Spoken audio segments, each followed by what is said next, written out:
Salut zusammen und herzlich willkommen zurück zu einer neuen Episode vom Unsafe Release, eurem Schweizer F1-Podcast mit euren Hosts, dem Kasel und dem Schubs.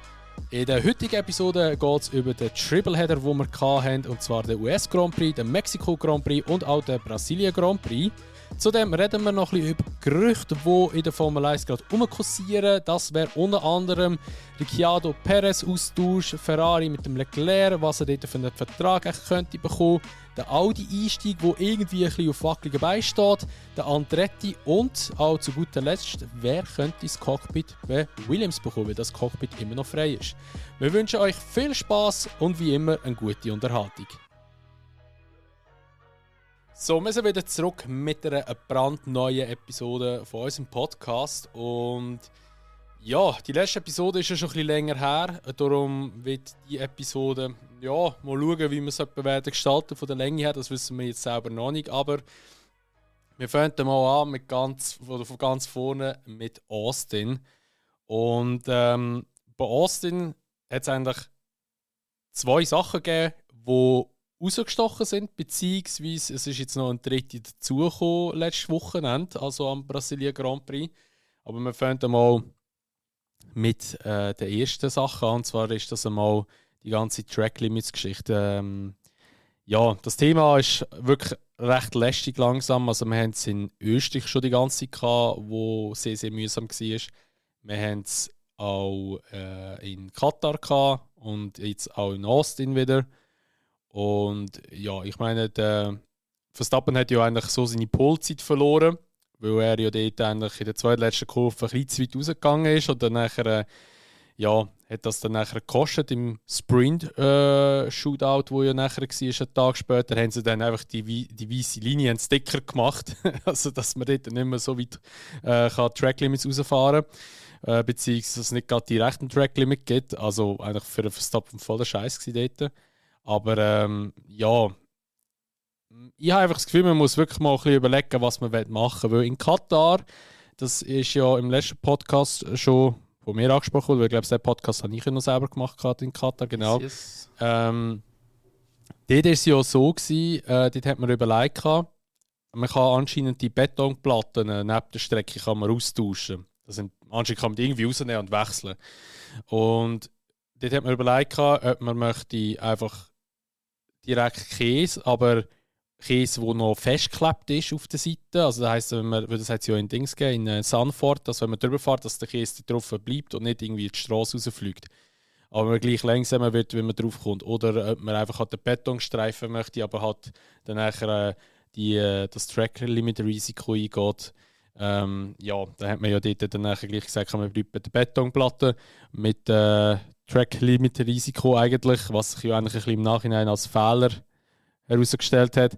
Und ja, eben so ein solches Rennen oder eine solche Situation, wo man halt einfach dann sieht, okay, es gibt einfach so viele Track-Limits die ganze Zeit, dort müsste man eigentlich wirklich auf Käse gehen oder sonst irgendetwas, einen Rasen setzen dort oder weiss nicht was, aber es ist halt einfach wirklich kacke, weil ich meine, jetzt haben wir wieder ein Rennen gehabt mit so vielen Track-Limits, es hat so viele Strafen gegeben und eben das eine, was jetzt eben noch dazugekommen ist das Right of Review von Haas, weil Haas hat jetzt 2 Wochen Zeit gehabt, oder das ist normal, dass man nach 2 Wochen nach einem Grand Prix noch die Möglichkeit hat, einen Protest einzulegen, wenn man der Meinung ist, es stimmt nicht oder das Rennergebnis ist nicht gut gewesen oder irgendetwas passt nicht oder irgendwie ist etwas passiert, was die FIA nicht gesehen hat, was auch immer.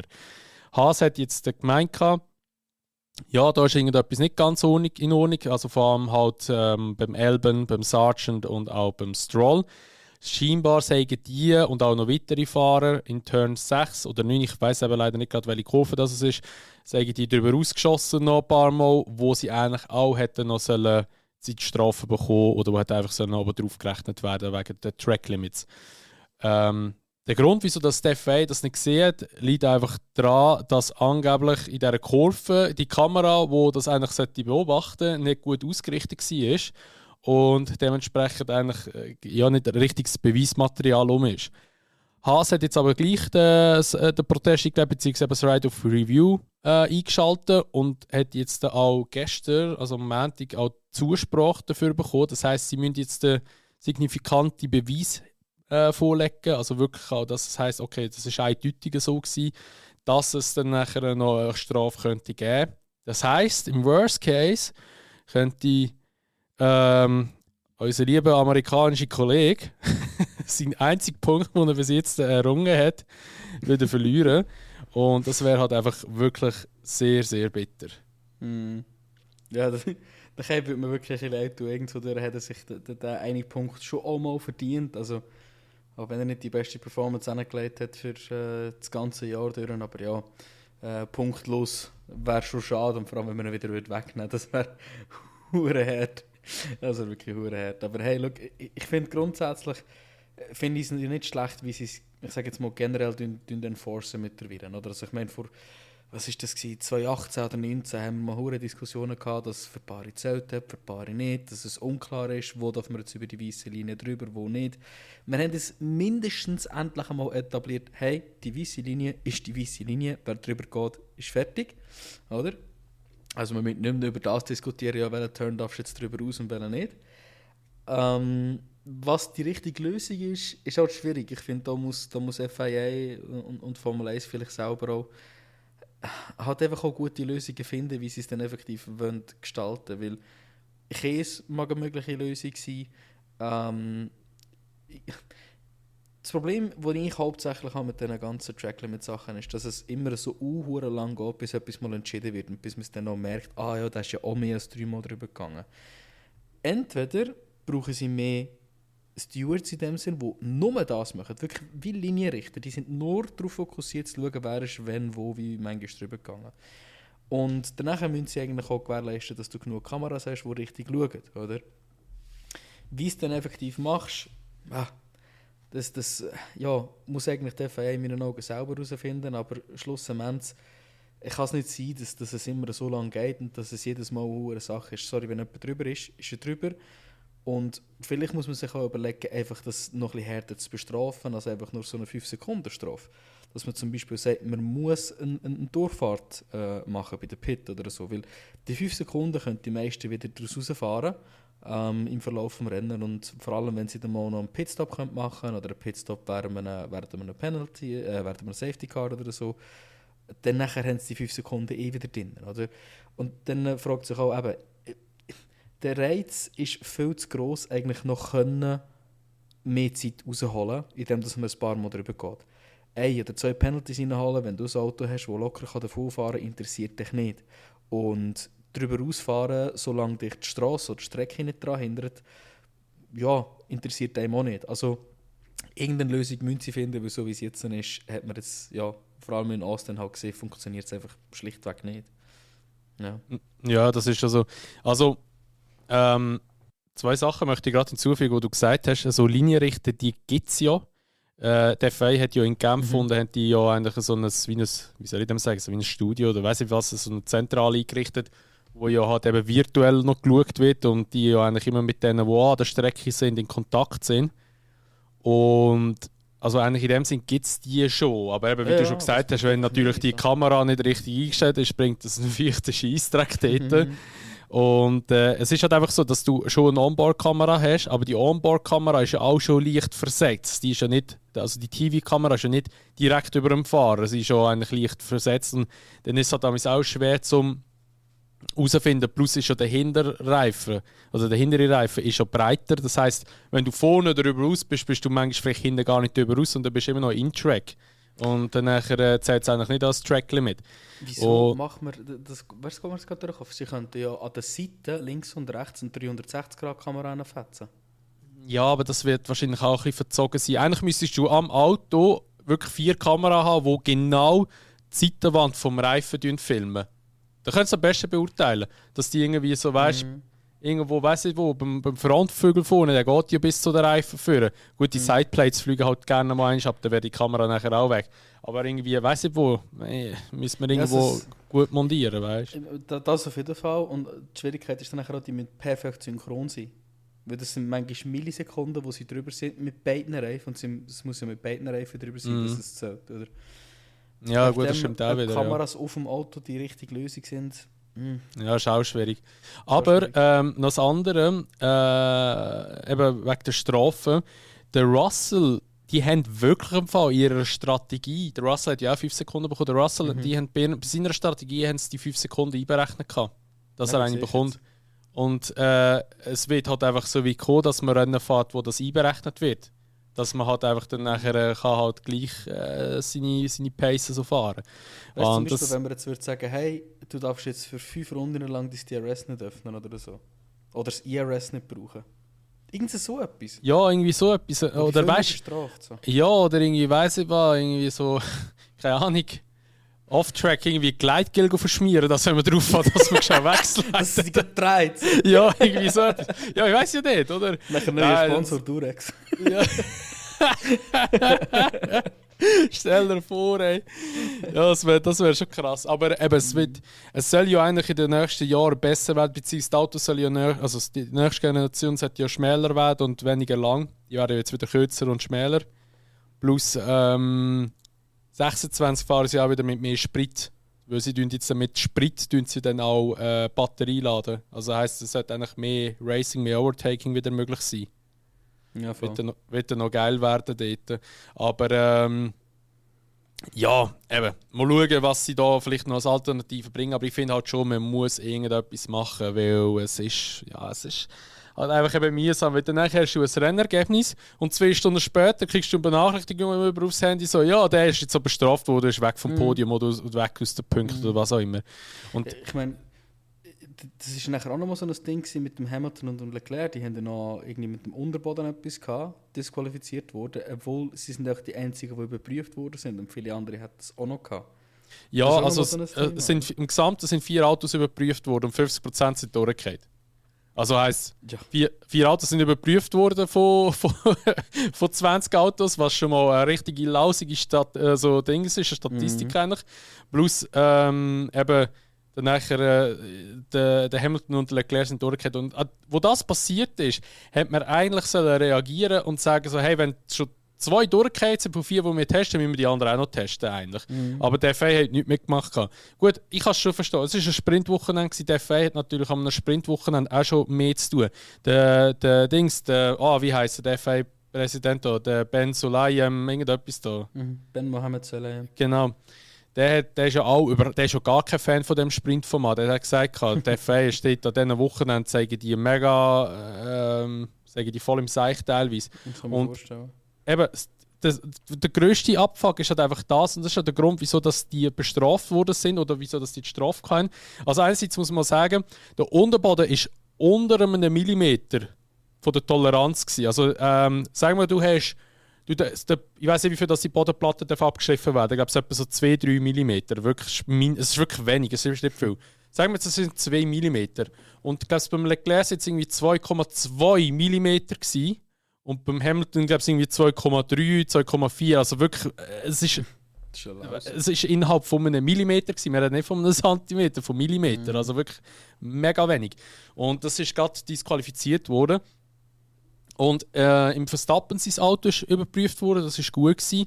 Und das andere Auto wüsste jetzt aber gerade nicht, welches das war.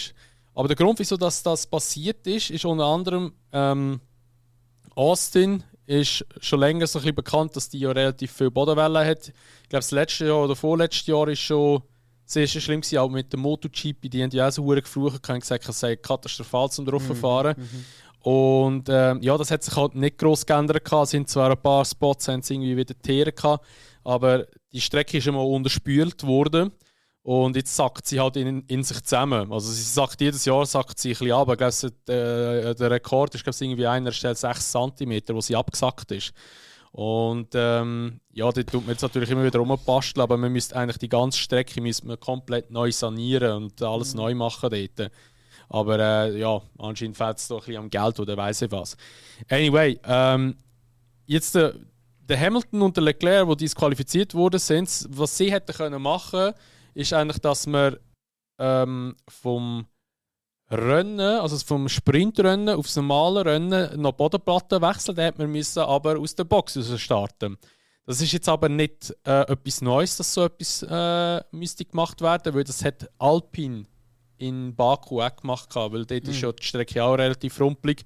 Und Alpine hat dann gesehen, okay, wir könnten unter das Minimum fallen. Und dann haben sie sich gewechselt und sind beide aus der Box rausgestartet. Und bei Mercedes und Ferrari, ich glaube, es ist bis heute nicht bekannt, ob sie es überhaupt überprüft haben oder ob sie einfach gesagt haben, okay, es langt nicht mehr zum Wechseln. Egal, was es jetzt war, aber ja, eben, man hätte dort eigentlich sollen sagen, okay, wir starten aus der Box, um die Strafe zu gehen. Weil für den Hamilton ist es halt ein bisschen kacke für seinen WM-Fight, den er noch hat gegen den Perez. Der hat natürlich gute Punkte liegen lassen dort. Aber ja, es ist halt immer so, wie es ist. Aber es haben sich viel aufgeregt, dass eben wieder der Hamilton disqualifiziert wurde. Da sind gerade wieder alle Mercedes-Hardcore-Fanboys gekommen und haben gesagt, ja, der Verstappen, der wird nie überprüft. Aber sie haben den eben auch überprüft. Und also beim was ist der RB19, ist das jetzt, wo sie fahren? Genau. Der ist wirklich gut gewesen. Der ist alles im grünen Bereich gewesen dort, im Austin Grand Prix. Also von dem her, die können eigentlich, glaube ich, wieder rechts umgekehrt machen, wieder heim. Wir müssen da nicht irgendwie einen dummen Latz haben. Ja, weißt du, ich finde das sowieso ein bisschen führig, so ein bisschen rumrennen. Hey, schau, die Regulations sind, wie sie sind. Die Regeln werden überprüft, wie sie überprüft werden. Wenn sie verwünscht sind. Ich finde es einfach schade. Ich meine, das Disqualified ist nicht gerade einfach nichts. Dass man wegen so etwas direkt disqualified wird, ist schade. Das haben wir ja auch schon diskutiert, wo der Vettel in der Türkei disqualifiziert worden ist. Aber ja, die Regeln sind die Regeln und jedes Team weiss Bescheid. Sie hätten noch den Rundenboden wechseln und haben es nicht gemacht. Klar ist es schade, sind nicht alle kontrolliert worden, aber so ist es jetzt halt einfach nur mal. Schlussendlich, wie du schon gesagt hast, gut für den Perez, schlecht für Mercedes. Generell gut für den Perez, würde ich sagen, seine Pace in den letzten paar Rennen wieder. Also er hat ja auch in Mexiko, würde ich eigentlich sagen, sich wieder von einem besseren Licht gezeigt, bis auf den hohen Startcrash. Ich habe das Gefühl, wenn das nicht gewesen wäre, und ich weiß nicht, ob du mir dazu stimmst, wäre der Perez mal wieder auf dem Podium gestanden, schon in Mexiko selber, wenn nicht sogar ein kleiner Fight gegen den Verstappen um P1 möglich gewesen wäre. Aber auch so ist mir generell der Perez vorgekommen, ab dem Mexiko-Weekend eigentlich wieder. Schwierig zu sagen im Fall.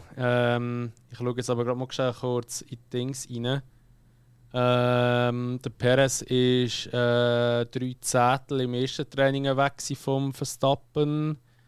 Im zweiten Training war er 3 Zehntel weg und im dritten Training ist er 1,5 Zehntel weg. Aber zwischen war immer der Elben im Williams. Der war sehr stark. Und im Qualifying, ja, da hat der Verstappen ja auch ist er nur auf P3 gekommen, aber es war ja eigentlich nur knapp ein Zehntel gewesen, das war ein enges Qualifying gewesen, und der Perez ist dort 2,5 Zehntel weg gewesen. Also er ist dann doch immer noch etwa seine 2 Zehntel weg. Ob es jetzt im Rennen gelangt hat, mit dem Verstappen fight. Ich meine, du weißt ja, wie auch der Max mit dem Auto kann umgehen kann und wie der den Reifen managen und alles drum und dran. Also er ist dann doch ein bisschen stärker, was das anbelangt. Ich glaube es nicht, dass es gelangt hätte. Plus denke ich auch, dass Mercedes mit ihrer guten Performance, die sie eigentlich bis auf den Brasilien Grand Prix hatten, also die haben ja wirklich eigentlich sehr, sehr gute Leistung können liefern in Austin und auch dann nachher in Mexico City. Ich glaube, es wäre eher ein bisschen dort rumgefahren gegen den Hamilton oder so. Also das Podium, denke ich, wäre drinnen gelegen, P3 oder so. Aber ja, nicht. Aber eben der Startcrash ist passiert. Schlussendlich muss er sich auch selber auf die Kappe schreiben. Er hat es auch relativ schnell akzeptiert, dass es sein Fehler war. Weil ich meine, der Leclerc kann nirgendwo hergehen. Der ist einfach gesandwiched worden. Ich meine, der Verstappen ist innen, hat seine Linie gehalten. Du hast schon gesehen, wie der Leclerc ein zurückgezogen hat. Beziehungsweise er hat auch ein bisschen später gebremst. Der Leclerc ist eigentlich kurz ein bisschen vorgestochen. Aber dann hat er dann schon gemerkt, dass es wird eng, hat ein bisschen zurückziehen, aber es hat einfach nicht mehr gelangt, weil der Perez aussen schon eingelenkt hat. Und ja, ich glaube, also, weißt, das Manöver von Perez kann ich voll nachvollziehen, weil er hat so einen guten Start gehabt, hat Slipstream gehabt des Todes, er hat so gut können aufholen dort. Und dann nachher kann ich es auch irgendwo nachvollziehen, dass du dann natürlich das Momentum mitnehmen und in Turn 1 einen Move machen wie der Verstappen im 21. Aber es ist halt eben dann ein bisschen in die Hose gegangen und hat sich selber dann aus dem Rennen rausgenommen mit dem Move. Ich denke, für ihn ist es vielleicht auch ein bisschen schwierig zum Einschätzen gewesen, weil ich meine, der hat jetzt eigentlich die ganze Season, bis auf die ersten paar Rennen, ist er irgendwo im Mittelfeld rumgegurkt, hat andere Gegner gehabt, ist generell auch immer viel, viel schneller gewesen auf der Geraden, als die gegen ihn gefahren sind. Und jetzt hat er mal wieder ein Auto gehabt, das bessere Pace hat rechts neben ihm, und er hat das wahrscheinlich auch gar nicht mehr erwartet, dass der Leclerc noch so gut mithabt. Ob er noch genug in den Spiegel geschaut hat, sei dahingestellt. Versucht hätte ich so. Also so ist es so nicht. Und man könnte jetzt auch nicht irgendwie behaupten, man könnte besser fahren als er oder irgendetwas. Aber er hat... Doch safe, Alter. Nein. Ich glaube, er hat einfach schlussendlich wirklich zu viel wollen. Aber ich glaube, nach Mexiko war er einfach wieder so ein bisschen parat gewesen, wieder ein bisschen rum gewesen. Anyway. Also für mich trotzdem eigentlich ein einigermaßen gelungenes Wochenende, auch wenn er einen scheiß Crash gehabt hat. Aber es gibt andere Fahrer, die deutlich gelungenere Wochenende hatten. Und das ist ganz klar. Einmal weiß, dunkelblau. Monsieur Daniel Ricciardo und Yuki Tsunoda. Na gut, Yuki ist außerhalb der Punkte, glaube ich. Stimmt das? Ja, aber der hat ja eine Kollision gehabt mit dem Piastri, weil er auch genau gleich wie der Perez einfach zu früh eingelenkt hat und nachher reingedonnert ist und dann rausgetragen hat. Ja, das ist wieder so ein Yuki Season Ace Move gewesen, so richtig over-aggressive. Aber der Ricciardo, mein Gott. Ricciardo gestartet. Ja, Ricciardo, also der Christian Horner hat ja nach dem Rennen auch mega gelobt, er hat gesagt, eben so mal wieder gegen Mercedes fahren und so, das hätte ihm sicher auch gut getan. Und also ich finde es einfach mega, also es verwundert mich selber extrem. Ich meine, letztes Jahr ist er ja noch bei McLaren gefahren und dort ist ja das Auto ist ja eigentlich nicht einmal so scheiße gegen Schluss. Es war ja gut gewesen, aber es ist jetzt irgendwie so extrem scheiße gewesen, weißt du, wie ich meine? Ich meine, der Norris hat ja gut performt eigentlich. Und er hat einfach immer den Struggle gehabt, er ist irgendwie so um P16, 15 rumgefahren. Jetzt kommt er zu Alpha Tauri, ein Team, wo sage jetzt mal, die letzten 2 Jahre doch auch ein bisschen Mühe gehabt hat. 21 sind es dann zwar doch auch noch ein bisschen rum gewesen, aber 22 war gar nicht gut bei ihnen. Und Anfangs 23 auch nicht. Da haben die jetzt 2 grosse Updates rausgehauen und die sind einfach voll dabei. Also nicht vorne natürlich, aber doch Anfangs- oder Mittelfeld sind sie dort am Rumfahren.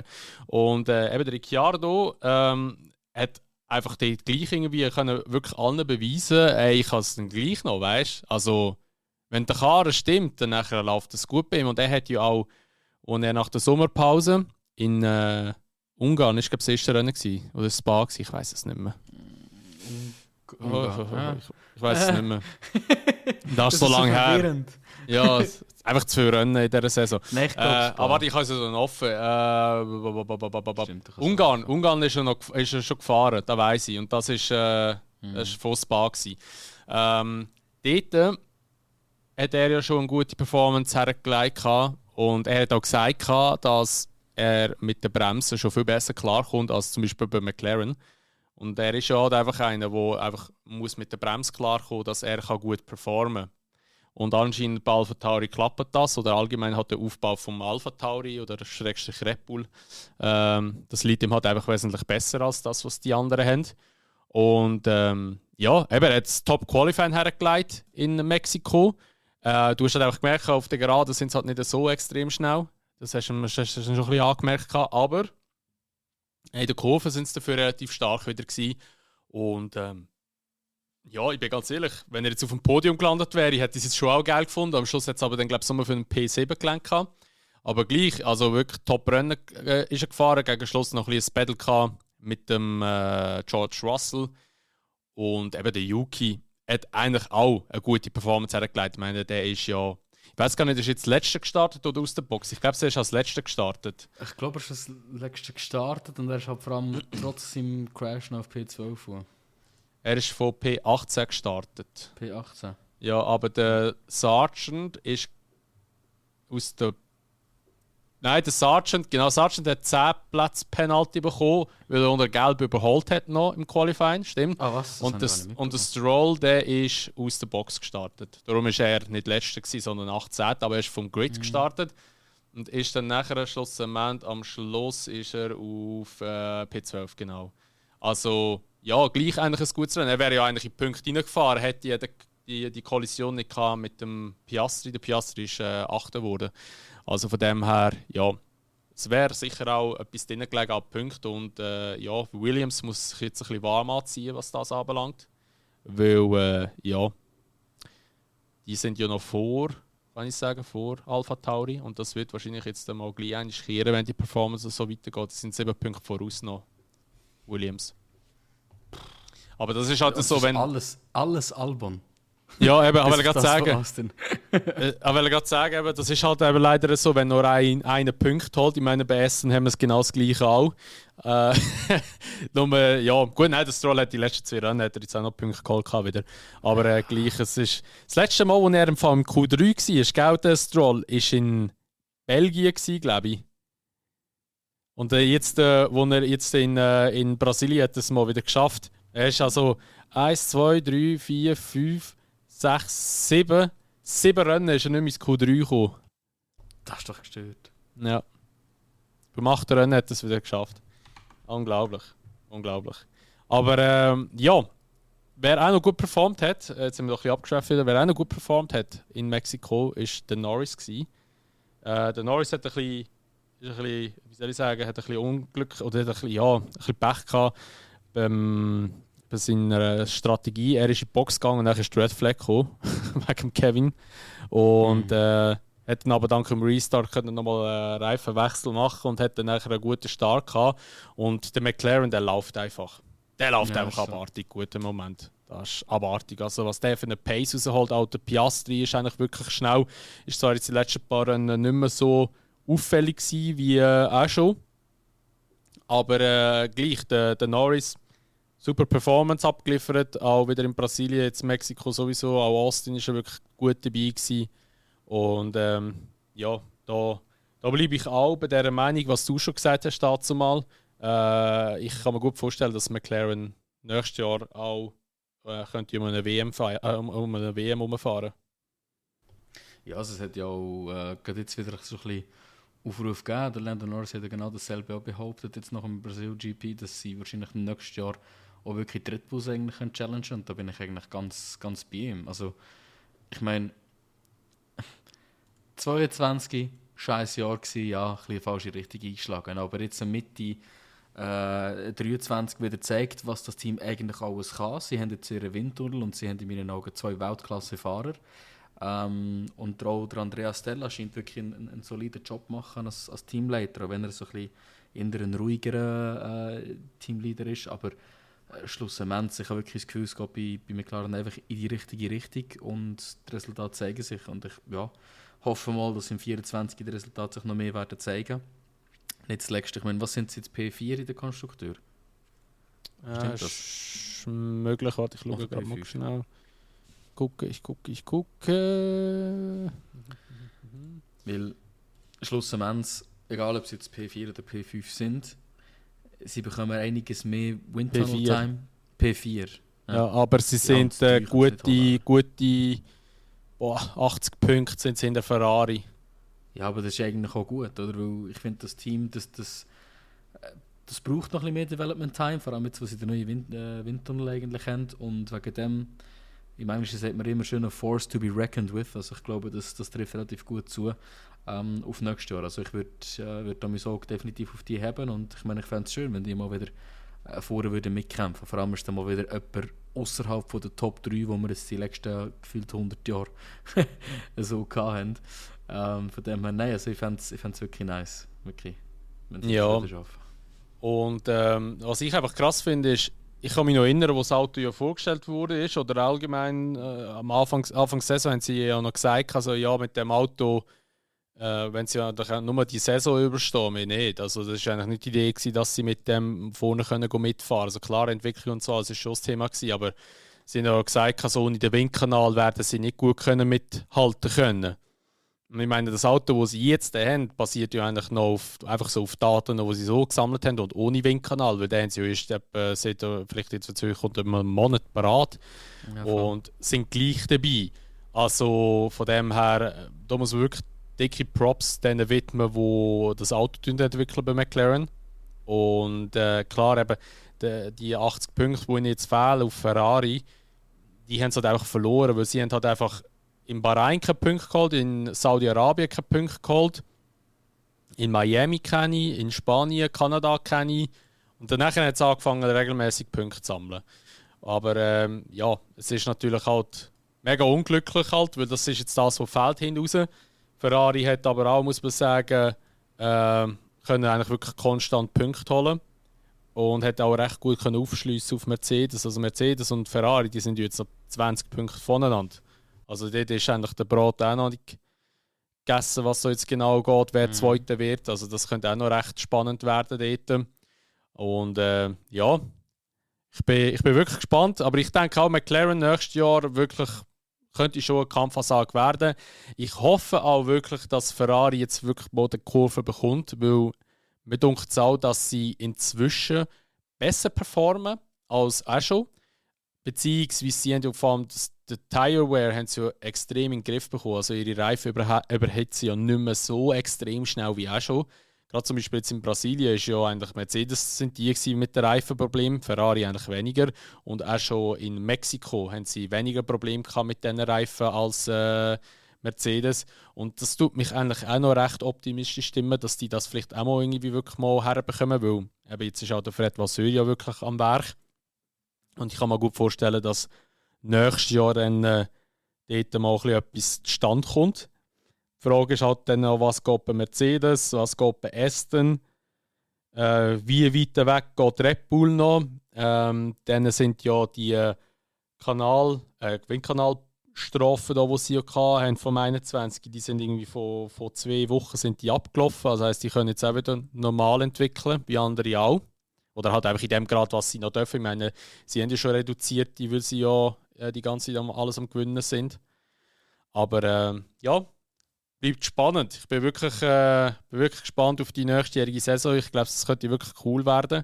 Und ich hoffe einfach, dass es wirklich dann zu einem Zweikampf zwischen 2 Teams kommt. Oder es wäre geil, wenn dann noch plötzlich Ferrari und McLaren auch noch mitmischen würden. Dass man irgendwie so 4 Teams hat oder so, die dort wieder um die Championship fight. Das wäre schon geil. Ja, absolut. Also ich meine, vor allem, ich weiß nicht, wie es dir geht, aber ich merke jetzt schon langsam, also für mich ist die Season schon wie so ein bisschen vorbei. Ja, sowieso, ja. Es passiert halt nicht mehr viel, es sind wie auch ein bisschen zu viele Rennen und trotzdem ist es irgendwie hure schnell gegangen, weil es sind jetzt noch 2 Rennen und dann ist alles fertig. Ja. Und irgendwie fühlt sich das so fast ein bisschen surreal an. Und keine Ahnung, also für mich ist der Blick eigentlich schon völlig Richtung nächstes Jahr gerichtet. Klar, ihr dürft auch von uns wahrscheinlich ein bisschen warten, jetzt so ein bisschen Review-Style. Wir haben jetzt, was sind es, 3 Monate, 4 Monate, bis es dann wieder anfängt, wenn es aufhört. März fängt es dann wieder an. Im März, also etwa 4-5 Monate ungefähr. Da haben wir sicher auch gute Möglichkeit, mal etwas zu machen. Wir haben uns schon überlegt, ein Bingo mal zu machen. Ja.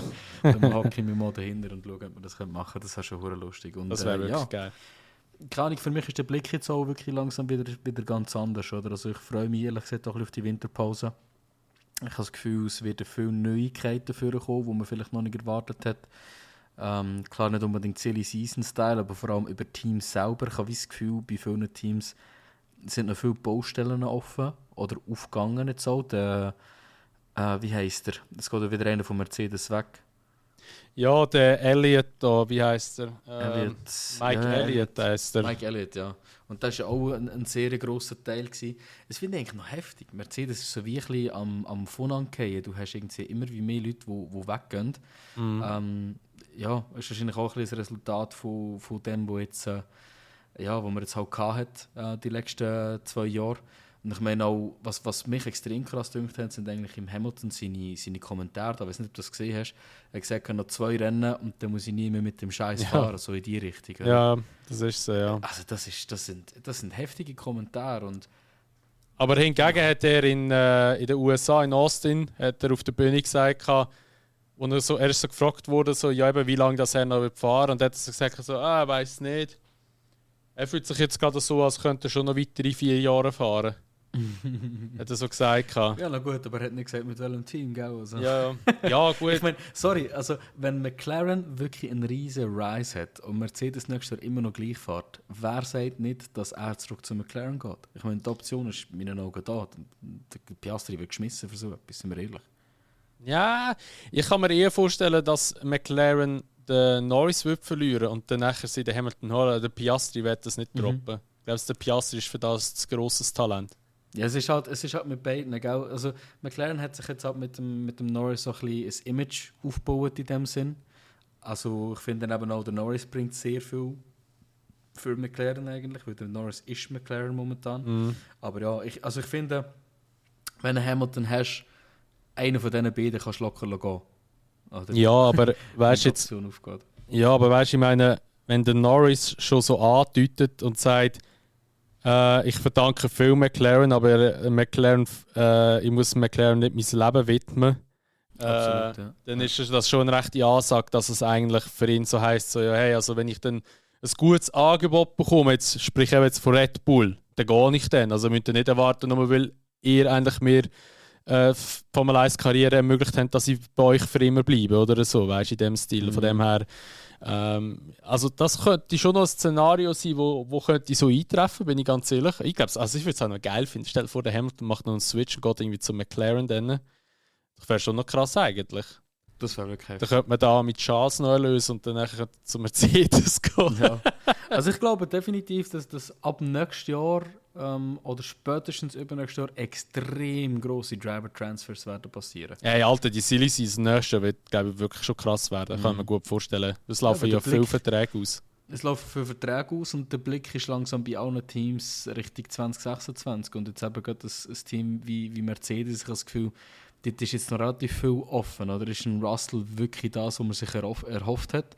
Ich meine, er macht einen schlechten Job, aber er ist sicher nicht der neue Lewis Hamilton. Definitiv. Was macht halt auch in der Mercedes ihr Auto? Gell? Also wenn das weiterhin so performt, wie es jetzt performt, dann werden sie nicht mehr die Top-Drivers haben, die unbedingt zu Mercedes werden wollen gehen. Oder?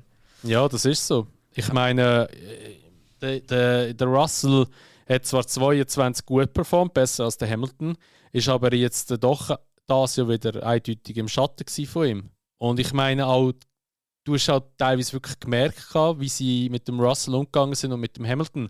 Da sind die Fahrer nebeneinander oder beieinander, hintereinander. Und dann, wo der Kommentar kam vom Russell so, ja, fahren wir miteinander oder gegeneinander, ist einfach nichts gesagt worden und danach ist der Russell geschluckt worden von jemand anderem und der Hamilton ist davon gefahren. Also, ja. Der baut sich definitiv ein bisschen etwas auf. Also ja, das ist so. Das ist so.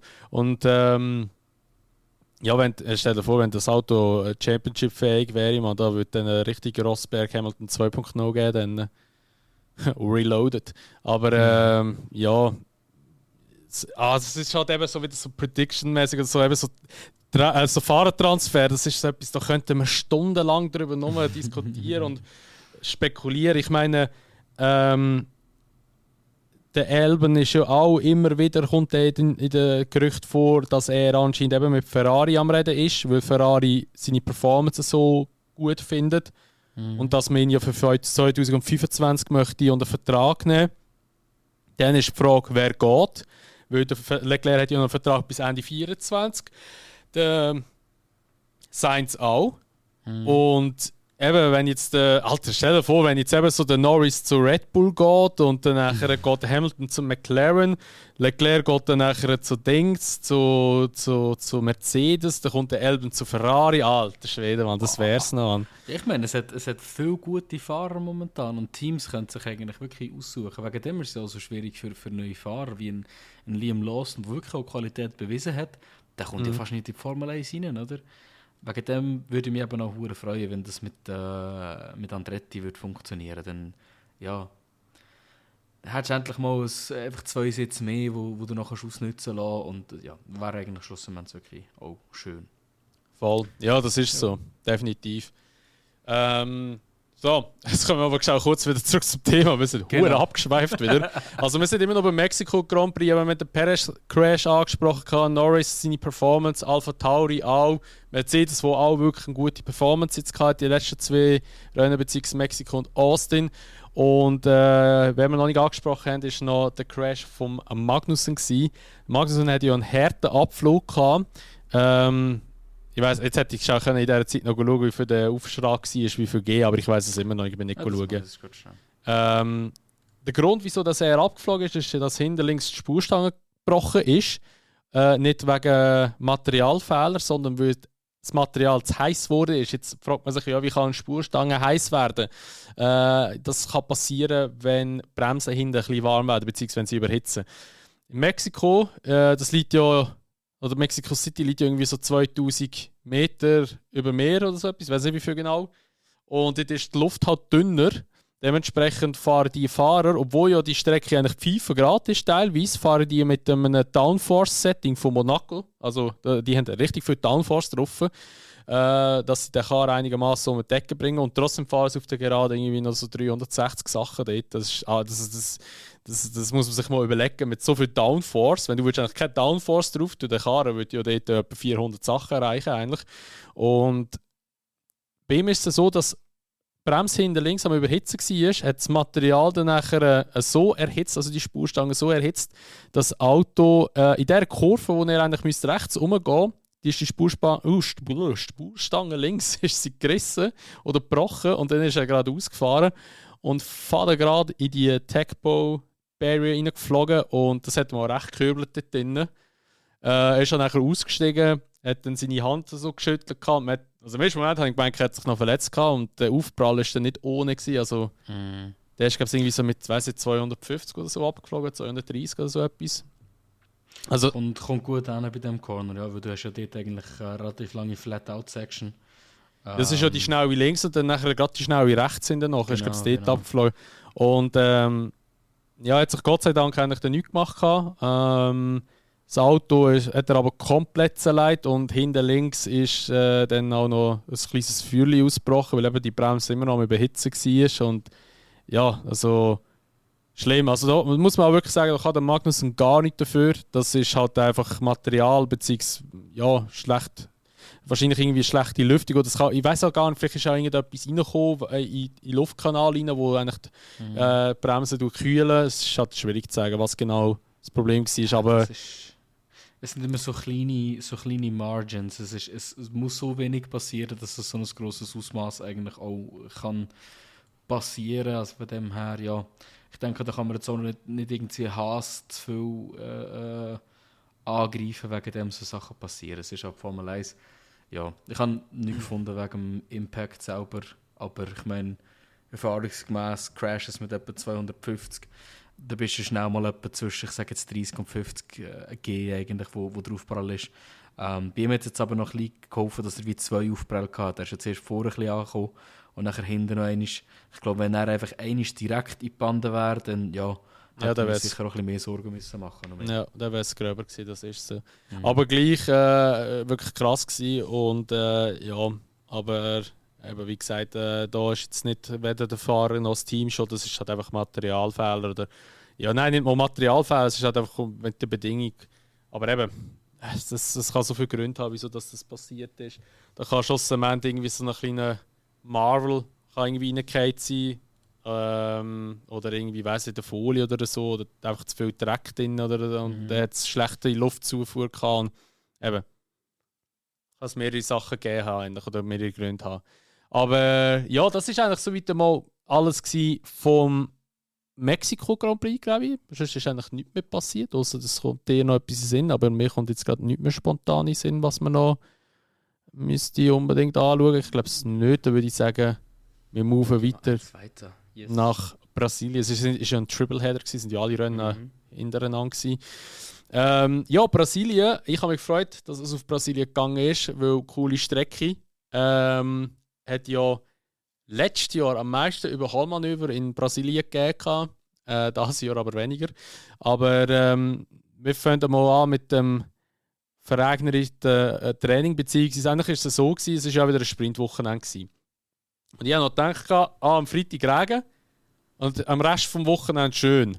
Und dann habe ich noch gedacht, das wird ein geiles Rennen werden, ein geiles Wochenende werden, weil die Autos oder die Fahrer können wie keine Daten sammeln für eigentlich ins Rennen rein, weil es regnet ja. Wie willst du gute Daten sammeln, wenn nachher alles trocken ist?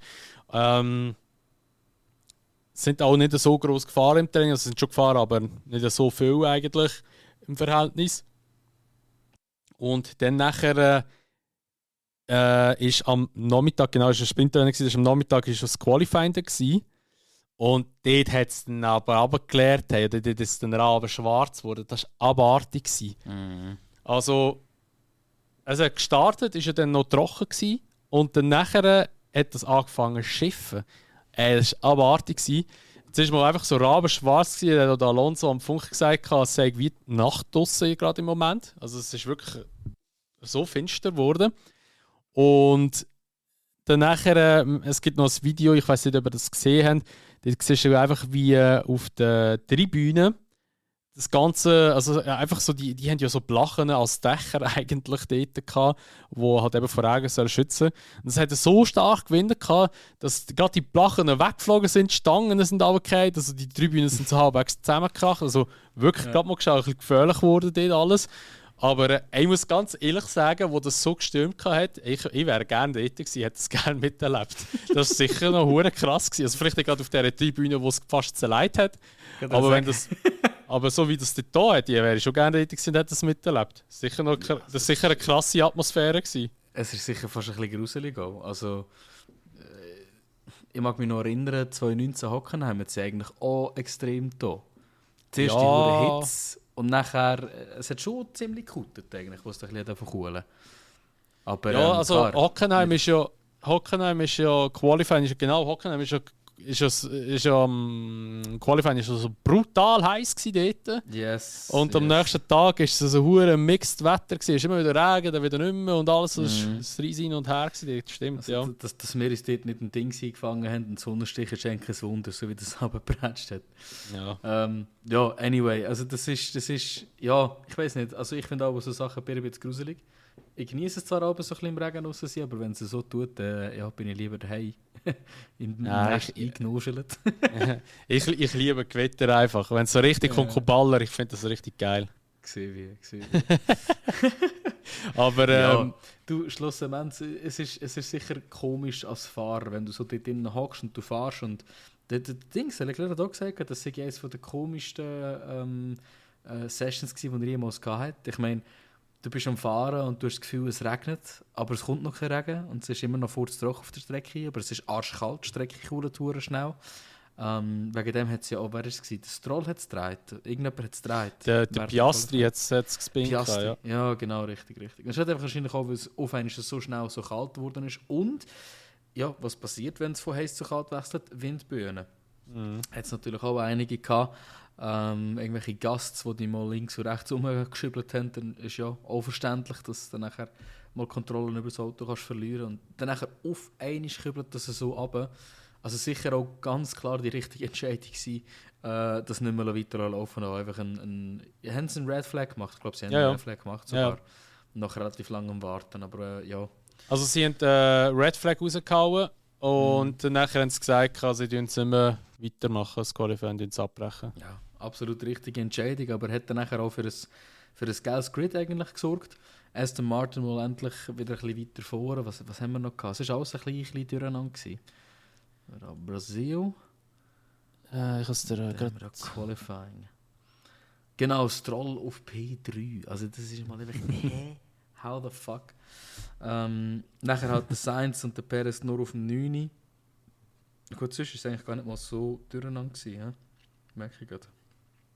Nein, eigentlich war es recht überschaubar noch gewesen. Einfach halt die beiden Alpha Tauris, die halt eben ein bisschen unglücklich gefahren sind dort, oder haben ein bisschen Pech gehabt, 16 und 17, weil im Sprint sind sie dann weiter vorne gewesen. Oder auch weiter vorne gestartet und haben auch dort weiter vorne mitfahren. Der Ricciardo ist ja dort um einen Punkt, also nein, um eine Position nicht in die Punkte gekommen. Ja, also sonst war es eigentlich immer noch recht überschaubar gewesen. Der Russell Ocon und Gasly, die haben noch eine Zeitstrafe bekommen. 5 Sekunden oder nein, nicht eine Zeitstrafe, 2 Grid-Penalty haben sie bekommen. Der Grund dafür ist das, weil in Mexiko hat es so ein hohes Geschiss gegeben wegen der Minimum-Delta-Zeit dort im Qualifying. Wegen dem Einreihen und alles. Und jetzt haben sie ja so eine neue Regel rausgehauen, die FIA, und gesagt, schaut, ihr könnt euch einreihen zwischen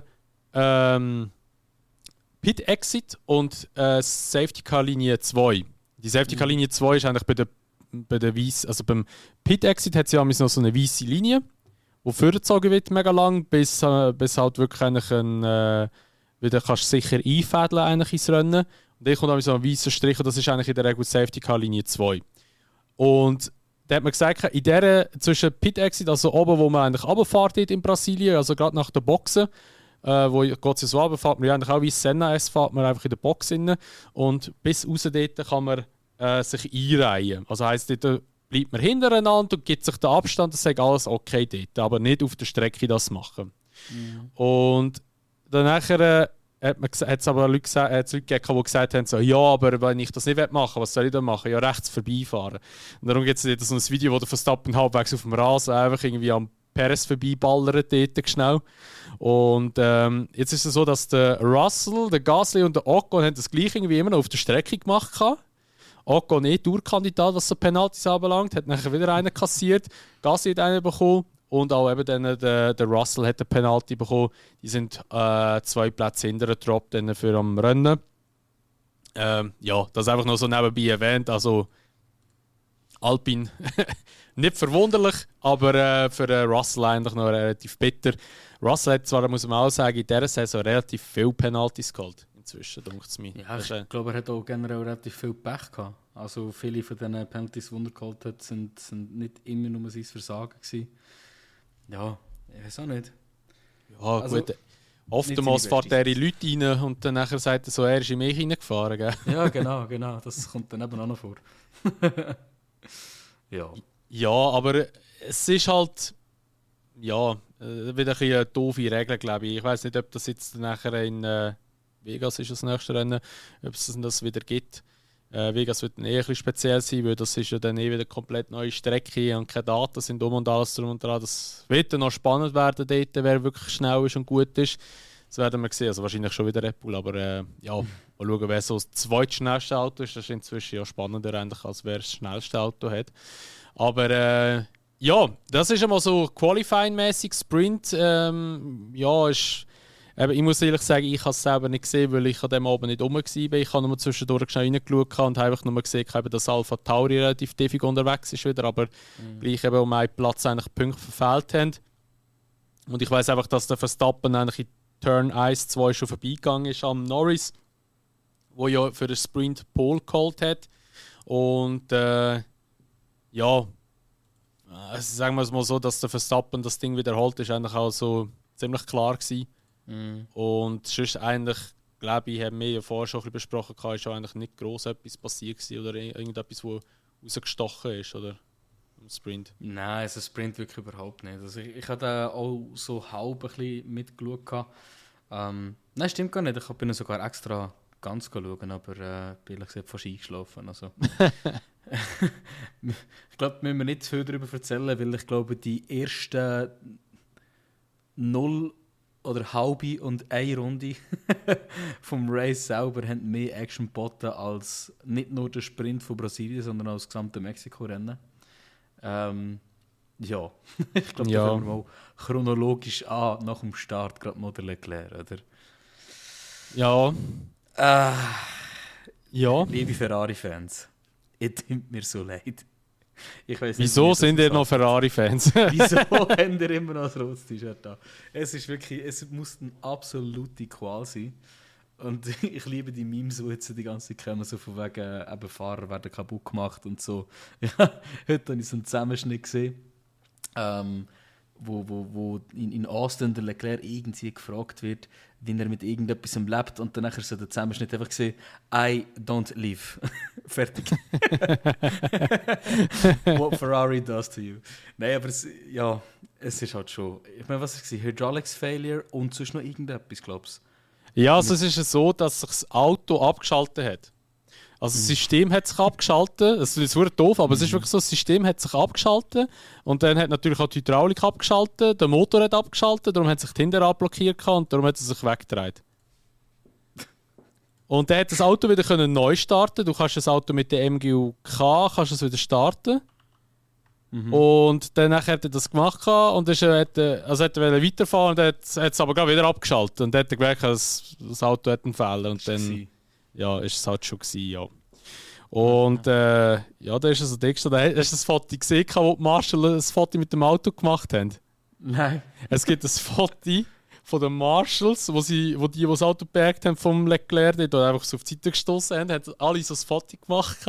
Und dann gibt es so das Foto, wo oben so das Bild ist von den Marshall und unten dran der Leclerc mit dem Spiegelreflex in der Hand, wo so das Foto müssen machen im Also Stil, er hat das Foto gemacht? Nein, aber weißt du, so Photoshop-mäßig gemacht gewesen, aber Alter, das hätte so gut gepasst, weißt du, hey,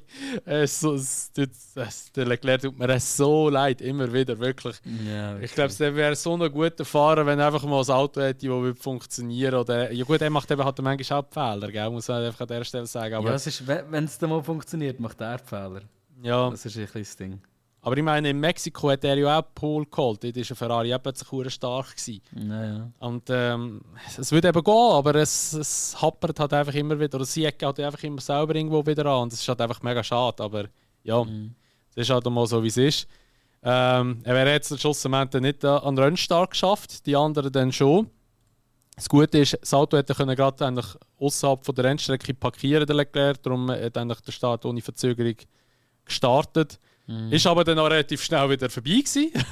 Beziehungsweise ziemlich schnell dann ein Red Flag gekommen, weil der Albon eigentlich einen guten Start hatte und nachher rechts am Magnussen war. Nein, Hülkenberg? Nein. Ist der Hülkenberg gewesen? Nein, ich mache immer das durcheinander. Ich weiß jetzt auch nicht mehr gerade. Also es war auch ein Haas gewesen. Und dann nachher jetzt wieder so eine Sandwich-Aktion gegeben. Und dann nachher... so 50%? Ja. Nächsten Tag läuft es ab. Ja, genau. So eine Sandwich-Aktion hat es gegeben. Und so eine Too Good To Go Aktion. Und dann nachher ist der Albon voll rausgeflogen in die Barriers rein. Der Magnussen hat sich so halbwegs ein bisschen einfach in die Auslauffzone rausgespinnt. Ihm hat es dann den Reifen abgezogen dort. Oder ist es im Melbourne sein? Ich glaube, es war im Melbourne sein. Und ist dann nachher beim Ricciardo hinten an den Heckflügel aufgetatscht. Der musste den Heckflügel wechseln. Und irgendjemand ist im Piastri noch reingefahren hinten und musste auch den Heckflügel wechseln. Und die zwei, also Piastri und Ricciardo, sind vor der Red Flag in die Box gegangen und haben die hätten eigentlich müssen retiren, weil die Reparatur wäre zu lang gegangen. Dank der Red Flag haben sie aber nachher gleich weiterfahren. Und dann war es ja so, wo der Restart war, sind die immer noch eine Runde zurück gewesen. Weil die haben sich nicht zurück überrunden. Und du kannst ja dann nicht einfach sagen, so, jetzt sind die in der gleichen Runde. Wäre ja unfair gewesen gegenüber den anderen. Also heisst, die hätten eigentlich noch die ganze Zeit auf einen Safety Car gehofft, dass es kommen wäre, jetzt können wieder zurück überrunden. Ist dann leider nicht gekommen. Aber ich habe noch gelesen, also beziehungsweise ich habe noch Daten gesehen, Zeitdaten. Der Ricciardo ist im Fall im Alpha Tauri, wenn er freie Luft hatte, mit seinem Auto unter der Top 5 gewesen. Von der so Zeit krank. her. Im fucking Alpha Tauri, so Alter. Krank. What the fuck? Was läuft da? Also es ist wirklich abartig krank, was der aus dem Karren rausholt gerade und einfach halt, oder wie gut das Auto läuft. Und ja, ist schon recht beeindruckend gewesen. Aber sonst allgemein zum Rennen relativ fad gewesen auch wieder. Was man merkt, ist halt einfach, dass mehrere Teams anfangen, ihre Autos zu retiren, weil sie halt einfach keine Motorkomponenten mehr möchten brauchen. Also sprich eigentlich Geld sparen. Bei den meisten ist es jetzt halt auch ein Penalty. Gell? Ja, genau, weil ja, es ist halt, ich verstehe es auch, eben, du willst schon nicht noch irgendwie Geld ausgeben für eine neue Engine oder irgendetwas noch und du willst eigentlich jetzt möglichst viel Geld sparen, weil eben alle Teams tun ja für die neuen Autos entwickeln schon, da kommt ja eh nichts mehr zu den letzten 2 Rennen und darum haben wir auch irgendwie 5 oder 6 Retirements gehabt. Ja, es ist halt relativ fad gewesen, eben, das ist halt ein bisschen schade, wenn halt ein WM relativ früh in der Saison schon entschieden wird, was jetzt eigentlich schon ein bisschen der Fall war, dann nachher ja, wird es halt eben nicht mehr so spannend gegen Ende vom Jahr. Ich meine, wenn ich jetzt zurück erinnere, im 21, dort hat ja der Bottas irgendwie so 7 oder 8 Motoren verbraucht gehabt, weil sie ihn ja immer gebraucht haben als Puffer und dann beim Hamilton haben sie auch Strafe in Kauf genommen, einfach nur, dass sie wirklich gute Motoren hatten bis zum Schluss. Und ja, das ist halt ein bisschen schade, eben wenn so die WM relativ früh entschieden wird, aber ja, es ist jetzt halt mal, wie es war. Am spannendsten war wirklich eigentlich am Schluss gewesen, mit dem Alonso Perez. Ja, definitiv. Also das ist ein Fight gewesen. Ich muss auch da noch sagen, also ich bin generell hure müde gewesen die letzten paar Tage, weil mich das Militär ein bisschen gefordert hat mit dem Schlaf. Und ja, also gegen Ende Rennen bin ich so halb am Einschlafen gewesen wieder. Und auf einmal höre ich den Croft ja von oben schreien, so, hä? Was ist los? What's going on here? Und nachher habe ich einfach noch schnell den Fight noch so richtig miterlebt. Da bin ich wieder hellwach gewesen nachher, weil keine Ahnung, also das ist einfach, das passiert, wenn 2 Weltklassefahrer aufeinandertreffen und ein Alonso, wo das Auto so an Orte bringt, wo es nicht sein sollte. Und ja, also es ist ein unglaublich geiler Fight gewesen, was sollte man da dazu sagen? Die sind über 1,5 Runden, nein, es sind noch mehr gewesen, etwa 2-3 Runden, sind voll im Fight drin gewesen. Alonso selber hat ja gesagt, er hat nicht gedacht, dass er den Fight überhaupt noch gewinnen kann. Und ich bin ehrlich gesagt überzeugt gewesen, vor der letzten Kurve, dass der Perez, der kann das noch holen, oder, mit der Power, die er hat. Aber einfach unglaublich gut positioniert von Alonso, hat gezeigt, was er kann und ja, hat das Battle nachher mit 0,53 Sekunden gewonnen, stimmt das? 0,053, ja, genau. Ja, also 0,053. 500stel eigentlich. Ja, genau. Also das ist eigentlich nichts, das ist wirklich gar keine Distanz. Absolut Und krank. der Alonso ist immer komplett eine andere Linie gefahren und das hat er extra gemacht, dass ihm seine Front ein bisschen nervös wird wegen der Luftverwirbelung, dass er Teil Kurven nicht so gut rausbeschleunigen kann. Also so ein schlauer Mensch, Mann, das ist unglaublich. Und also es ist wirklich ein geiles Finish gewesen. Und dort habe ich auch, im ersten Moment habe ich gemerkt, so, es wird wahrscheinlich noch korrigiert werden, weil manchmal gibt es ja, wenn sie hure nahe beieinander sind, dass es dann noch kurz überprüft wird, bevor es wirklich final ist. Aber nein, es hat ja wirklich doch schon mal, dass der Alonso vor dem Perez ins Ziel gekommen ist. Bitte für den Perez. Der Perez hat aber auch, muss man sagen, einen Fehler gemacht im Senna S, weil er hat dort falsch verteidigt. Er hat dann die schlechte Linie gehabt und hat ihm eigentlich dann nachher zurück überholen und auf dieser Gerade eigentlich so ein bisschen wie geschenkt gehabt. Hat ihn ja relativ früh schon wieder gehabt, Alonso. Und dann ist es nur noch ums Defender gegangen dort. Und ja, jetzt, du hast vorhin gesagt, 2 Weltklassenfahrer. Der Perez würde jetzt dort nicht reinnehmen. Das Wow. ist jetzt ein Jeder, der in der Formel 1 ist ein Weltklassefahrer. Jeder.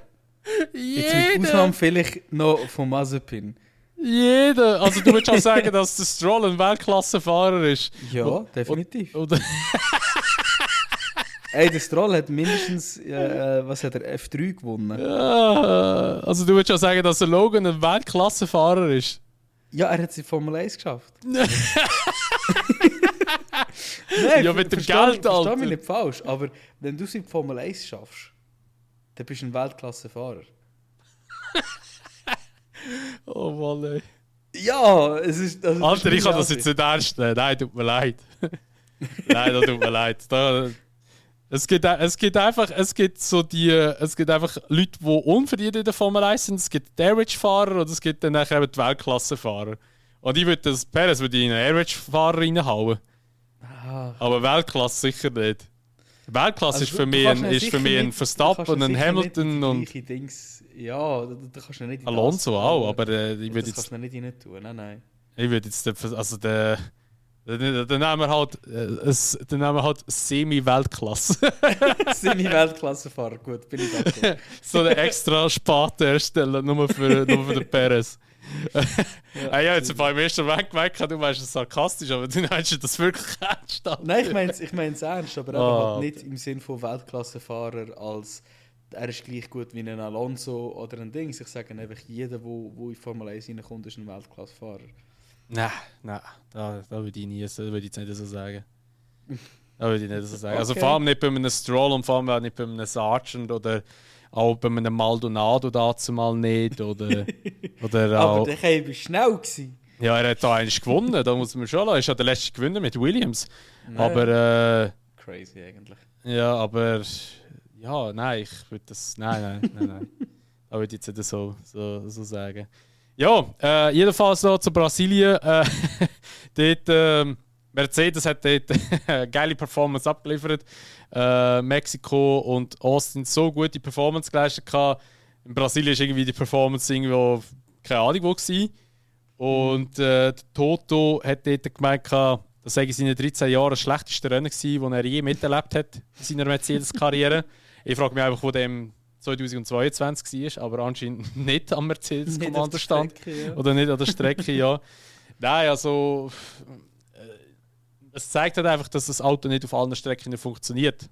Schlussendlich. Aber das ist bei jedem Team so. Ich meine, auch ein Red Bull funktioniert auf Teilstrecken besser als auf anderen. Und jetzt bei Mercedes ist jetzt wahrscheinlich einfach Mexiko und Austin hure gut gelegen, aber jetzt Brasilien im Gegensatz gar nicht mehr gut. Ist zwar lustig, weil sie ja letztes Jahr die Trophäe gewonnen haben mit dem Russell. Ist eigentlich noch speziell, dass sie jetzt eigentlich nicht mehr geschafft haben, an die Performance herzukommen. Aber vielleicht sind die anderen einfach alle so viel schneller gewesen als Mercedes. Es ist jetzt halt so, aber ich würde jetzt da nicht sagen, dass da irgendwie das schlechteste Rennen war von Mercedes in den letzten 13 Jahren. Ich glaube, es hat der Toto schon ein bisschen übertrieben, was er gesagt hat, aber ja, du.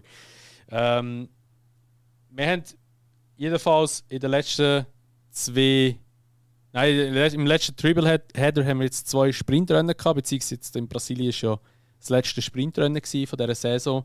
Und da stellt sich jetzt die Frage wieder einmal mehr, braucht es die Sprintrennen deiner Meinung nach oder braucht es sie nicht? Ich sage das, was ich schon immer gesagt habe, und sage nein, definitiv nicht.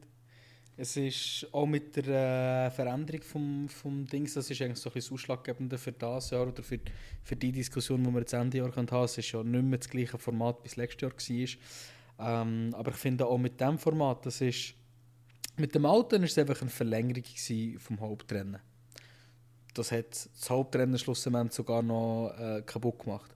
Und mit dem Neuen, finde ich, ist es immer noch ein bisschen so, weil du siehst im Sprintrennen eigentlich immer ziemlich genau, was wird passieren. Weil du siehst die Performance der Autos, du siehst, welche Fahrer gut sind, welche Autos gut sind. Und dann ist es nachher auch im Rennen ziemlich predictable eigentlich. Wer hat das richtige Setup genommen etc. Und ja, ich glaube, es ist für alle Beteiligten einfach nur so ein bisschen eine Beelendung, weil es mehr Arbeit ist. Aber ich sehe irgendwie nicht, dass sich die Formel 1 davon weg bewegen. Ich glaube, die wollen das einfach komplett durchziehen. Was ich einfach schade finde, weil ich finde, die könnten ihre Energie definitiv in bessere Sachen investieren, wie zum Beispiel eben, dass Andretti das 11. Team würde werden in dem Sinn. Oder andere Geschichten. Oder? Aber von dem her, nein, also ich finde, Sprints braucht es definitiv nicht. Sie bringen zu wenig Positives und zu viel Negatives mit sich. Ja, stimme dazu. Also der Sprint finde ich auch wirklich dieses Jahr mega überflüssig. Es hat zwar schon 2, 3 coole Sprints gehabt, oder 2 Sprints sind glaube ich schon cool gewesen. Und ich dachte so, jetzt könnte doch noch etwas sein. Sie haben ja auch das System halt eben gewechselt mit der Saison, dass man ja für das SQ1 ja die Hards muss nehmen, für das SQ2 Mediums und nachher für das SQ3 dann noch die Softs, also dass man eigentlich alle Reifenmischungen muss durchgehen. Hat aber irgendwie auch nicht gross etwas gebracht. Also schlussendlich sind immer noch die gleichen vorne gewesen und die immer hinten sind auch hinten gewesen. Ja, es ist in dem Sinn halt einfach so ein bisschen vorhersehbar gewesen, was kommt im Rennen dann. ich finde halt einfach auch, dass man halt einfach, das kann man sich ersparen, weil ich meine, das Jahr, was war das Spannendste gewesen, das Jahr in dieser Saison bis jetzt? Die Rennen sind es nicht gewesen, es war meistens immer das Qualifying gewesen. Und also es ist wirklich so gewesen, und das ist eigentlich schade, dass man das muss sagen, aber es ist wirklich so gewesen, dass die Qualifyings teilweise wirklich spannender gewesen sind als die Rennen selber. Ja. Und darum, ja, bin ich auch der Meinung, dass man eigentlich das soll wieder abschaffen, das Sprintrennen. Weil schlussendlich ist das nur so eine Showgeschichte. Das ist halt wirklich so etwas, dass man eigentlich darauf hofft, dass es viel Rennaction gibt, viel Überholmanöver gibt und dass man halt dann nachher irgendwie auch viel Crashes noch hat oder weiss ich was. Aber ich meine, in den Sprints selber hat es nicht immer viel Überholmanöver gegeben. Also es ist dort eigentlich auch recht überschaubar gewesen, weil wenn du 20 Fahrer hast, die wissen, jetzt kann ich Vollgas geben, mit den Reifen und alles drum und dran, mit dem, wo wir so haben, und alle fahren Vollgas, dann gibt es nicht wegen dem mehr Überholmanöver. Es gibt Überholmanöver, wenn alle vom managen, weil jeder managt anders. Und dann zieht das Feld manchmal wieder zusammen. Hier und da kommen Autos aufeinander rauf. Dann gibt es mehr Überholmanöver, als wenn alle immer Vollgas fahren. Weil wenn alle Vollgas fahren, fahren alle Vollgas. Und dann kommt es einfach mehr darauf an, wer verwünscht jetzt einfach den Apex ein bisschen besser. Oder wer fährt irgendwie, weiss nicht, eine andere Linie vielleicht. Oder ja, wer macht eigentlich zuerst den Fehler, aber man muss halt einfach auch sehen, die Fahrer machen verhältnismäßig nicht so viele Fehler eigentlich. Ausser man heisst irgendwie Stroll oder Tsunoda. Dann gibt es schon etwa die mal noch einen Fehler. Oder Sargent. Aber sonst ist es eigentlich ja, eher weniger. Und darum, dass es Überholmanöver gibt, ist eigentlich wirklich immer dann nur, wenn es gemanagt wird. Und ja, dann ist eigentlich der Sprint halt eben so ein bisschen die falsche Anlaufstelle, muss man an dieser Stelle sagen. Ja, definitiv. Also, habe ehrlich gesagt nicht viel hinzuzufügen. Sprints sind überflüssig, Punkt. Ja. Ja, es ist so. Müssen wir nicht weiter darüber diskutieren. Wir haben aber noch ein bisschen weitere Punkte aufgeschrieben. Und zwar, einfach, also jetzt geht es so ein bisschen mehr um so ein bisschen Gerüchte noch, wo wir so gehört haben, wo wir einfach noch einen möchten schnell in den Podcast reinschmeißen. Einerseits einmal geht es darum, Perez seine Performance ist in den letzten paar Rennen oder eigentlich eigentlich die ganze Saison ist ja nicht so überragend gewesen, aber seit Monaco her ist sie wirklich schlimm gewesen. Wir hatten da immer gross ein bisschen diskutiert, ja, wird er ersetzt, durch wen wird er ersetzt? Das ist Ricciardo gekommen, jetzt geheißen, jetzt muss er aufpassen. Ricciardo tut sich sogar in Mexiko vor der Perez noch qualifizieren und dann hat man gedacht, so, ja, jetzt ist es gewesen. Und dann fliegt er raus, der Perez, hat man gesagt, jetzt ist es definitiv gewesen. Jetzt ist es aber wirklich so, dass sie in Brasilien beide gesagt haben, also der Perez, dass er eben wirklich das nächste Jahr wird fahren für Red Bull. Also da hat sich nichts geändert. Und der Ricciardo hat auch gesagt, für 2024 wird tut er sich jetzt konzentrieren, mit Alpha Tauri da ein gutes Auto auf das Bein zu stellen und alles. Also eben, schlussendlich, ein Vertrag ist nie fix. Ich meine, beim Ricciardo ist gerade das beste Beispiel. Er würde ja eigentlich rein theoretisch das Jahr immer noch für McLaren fahren, ist aber dann rausgeschmissen worden. Und es kann natürlich immer wieder zu einem Wechsel kommen. Ich habe ja schon die ganze Zeit immer gesagt, ich denke, in einem halben Jahr wird der Perez nicht mehr im Red Bull hocken und ich bleibe dabei. Ich kann mir gut vorstellen, dass nächstes Jahr irgendetwas wieder passiert und dann hagelt es und dann fliegt der Perez raus. Aber ich denke, dass beide Fahrer mit den Teams, die sie jetzt fahren, auch 2024 in die Saison werden reinstarten. Also ich denke nicht, dass da noch irgendwie gross einen Wechsel wird geben. Sorry, ich musste husten. Perfekter Zeitpunkt, um einen kleinen Husten anfangen zu bekommen. Schau, der Perez hat sicher so ziemlich sein schlechtestes Jahr gehabt, überhaupt.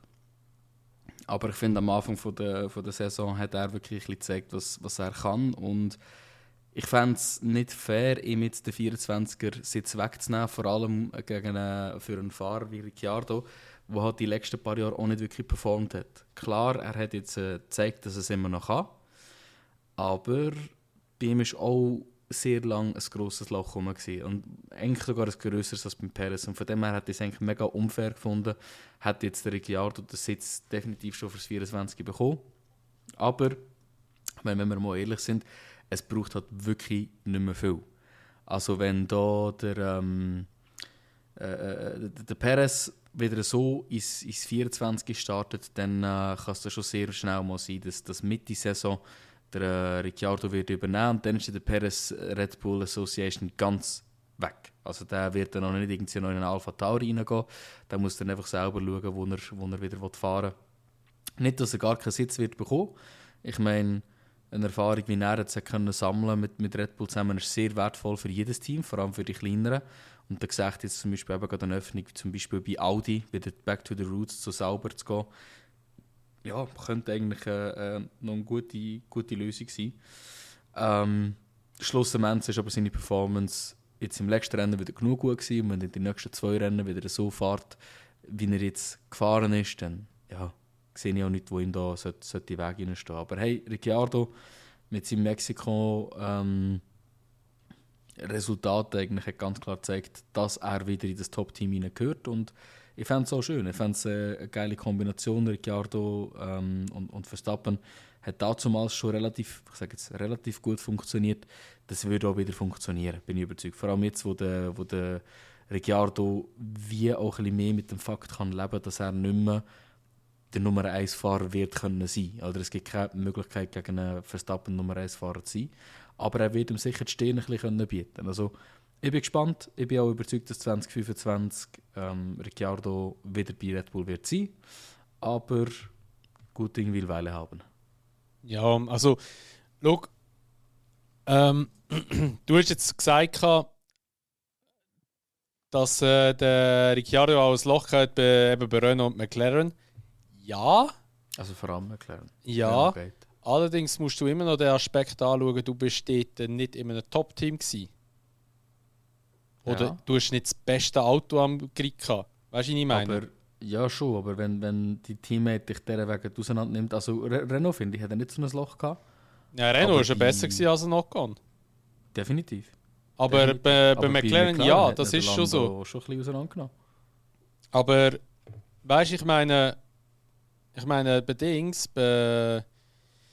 wie soll ich sagen, bei McLaren im 21 gut, er hat einfach immer noch so herstellen, er ist der Einzige oder er ist immer noch der letzte Fahrer bei McLaren, der gewonnen hat, also das Rennen gewonnen hat. Was ich einfach sagen ist halt, du hast halt das Auto gehabt, das ja nicht das beste Auto war im Feld. Also du hast halt immer noch gewusst, so, ja, es gibt hier und da halt Baustellen am Auto, wo halt einfach merkst auf gewissen Strecken. Aber der Red Bull performt auf jeder Strecke seit dem 22 immer gut. Es hat vielleicht eine Strecke gegeben im 22, ich weiss nicht welche, wo Red Bull auch nicht gut performt hat. Ich glaube, es war sogar Brasilien letztes Jahr. Aber sonst ist der Red Bull mindestens jetzt im 23 das beste Auto, beziehungsweise da, wo am besten balanciert ist. Also es funktioniert eigentlich auf jeder Strecke immer. Und es kann nicht sein, dass du. Also klar, ich verstehe es schon, es ist ein Verstappen, es ist in dem Auto drin. Es ist natürlich schwer, dass du nicht an ihn herkommen kannst. Weil ich meine, der Verstappen hat einen Gasly voneinander genommen, hat einen Albon voneinander genommen, hat auch mit dem Ricciardo immer.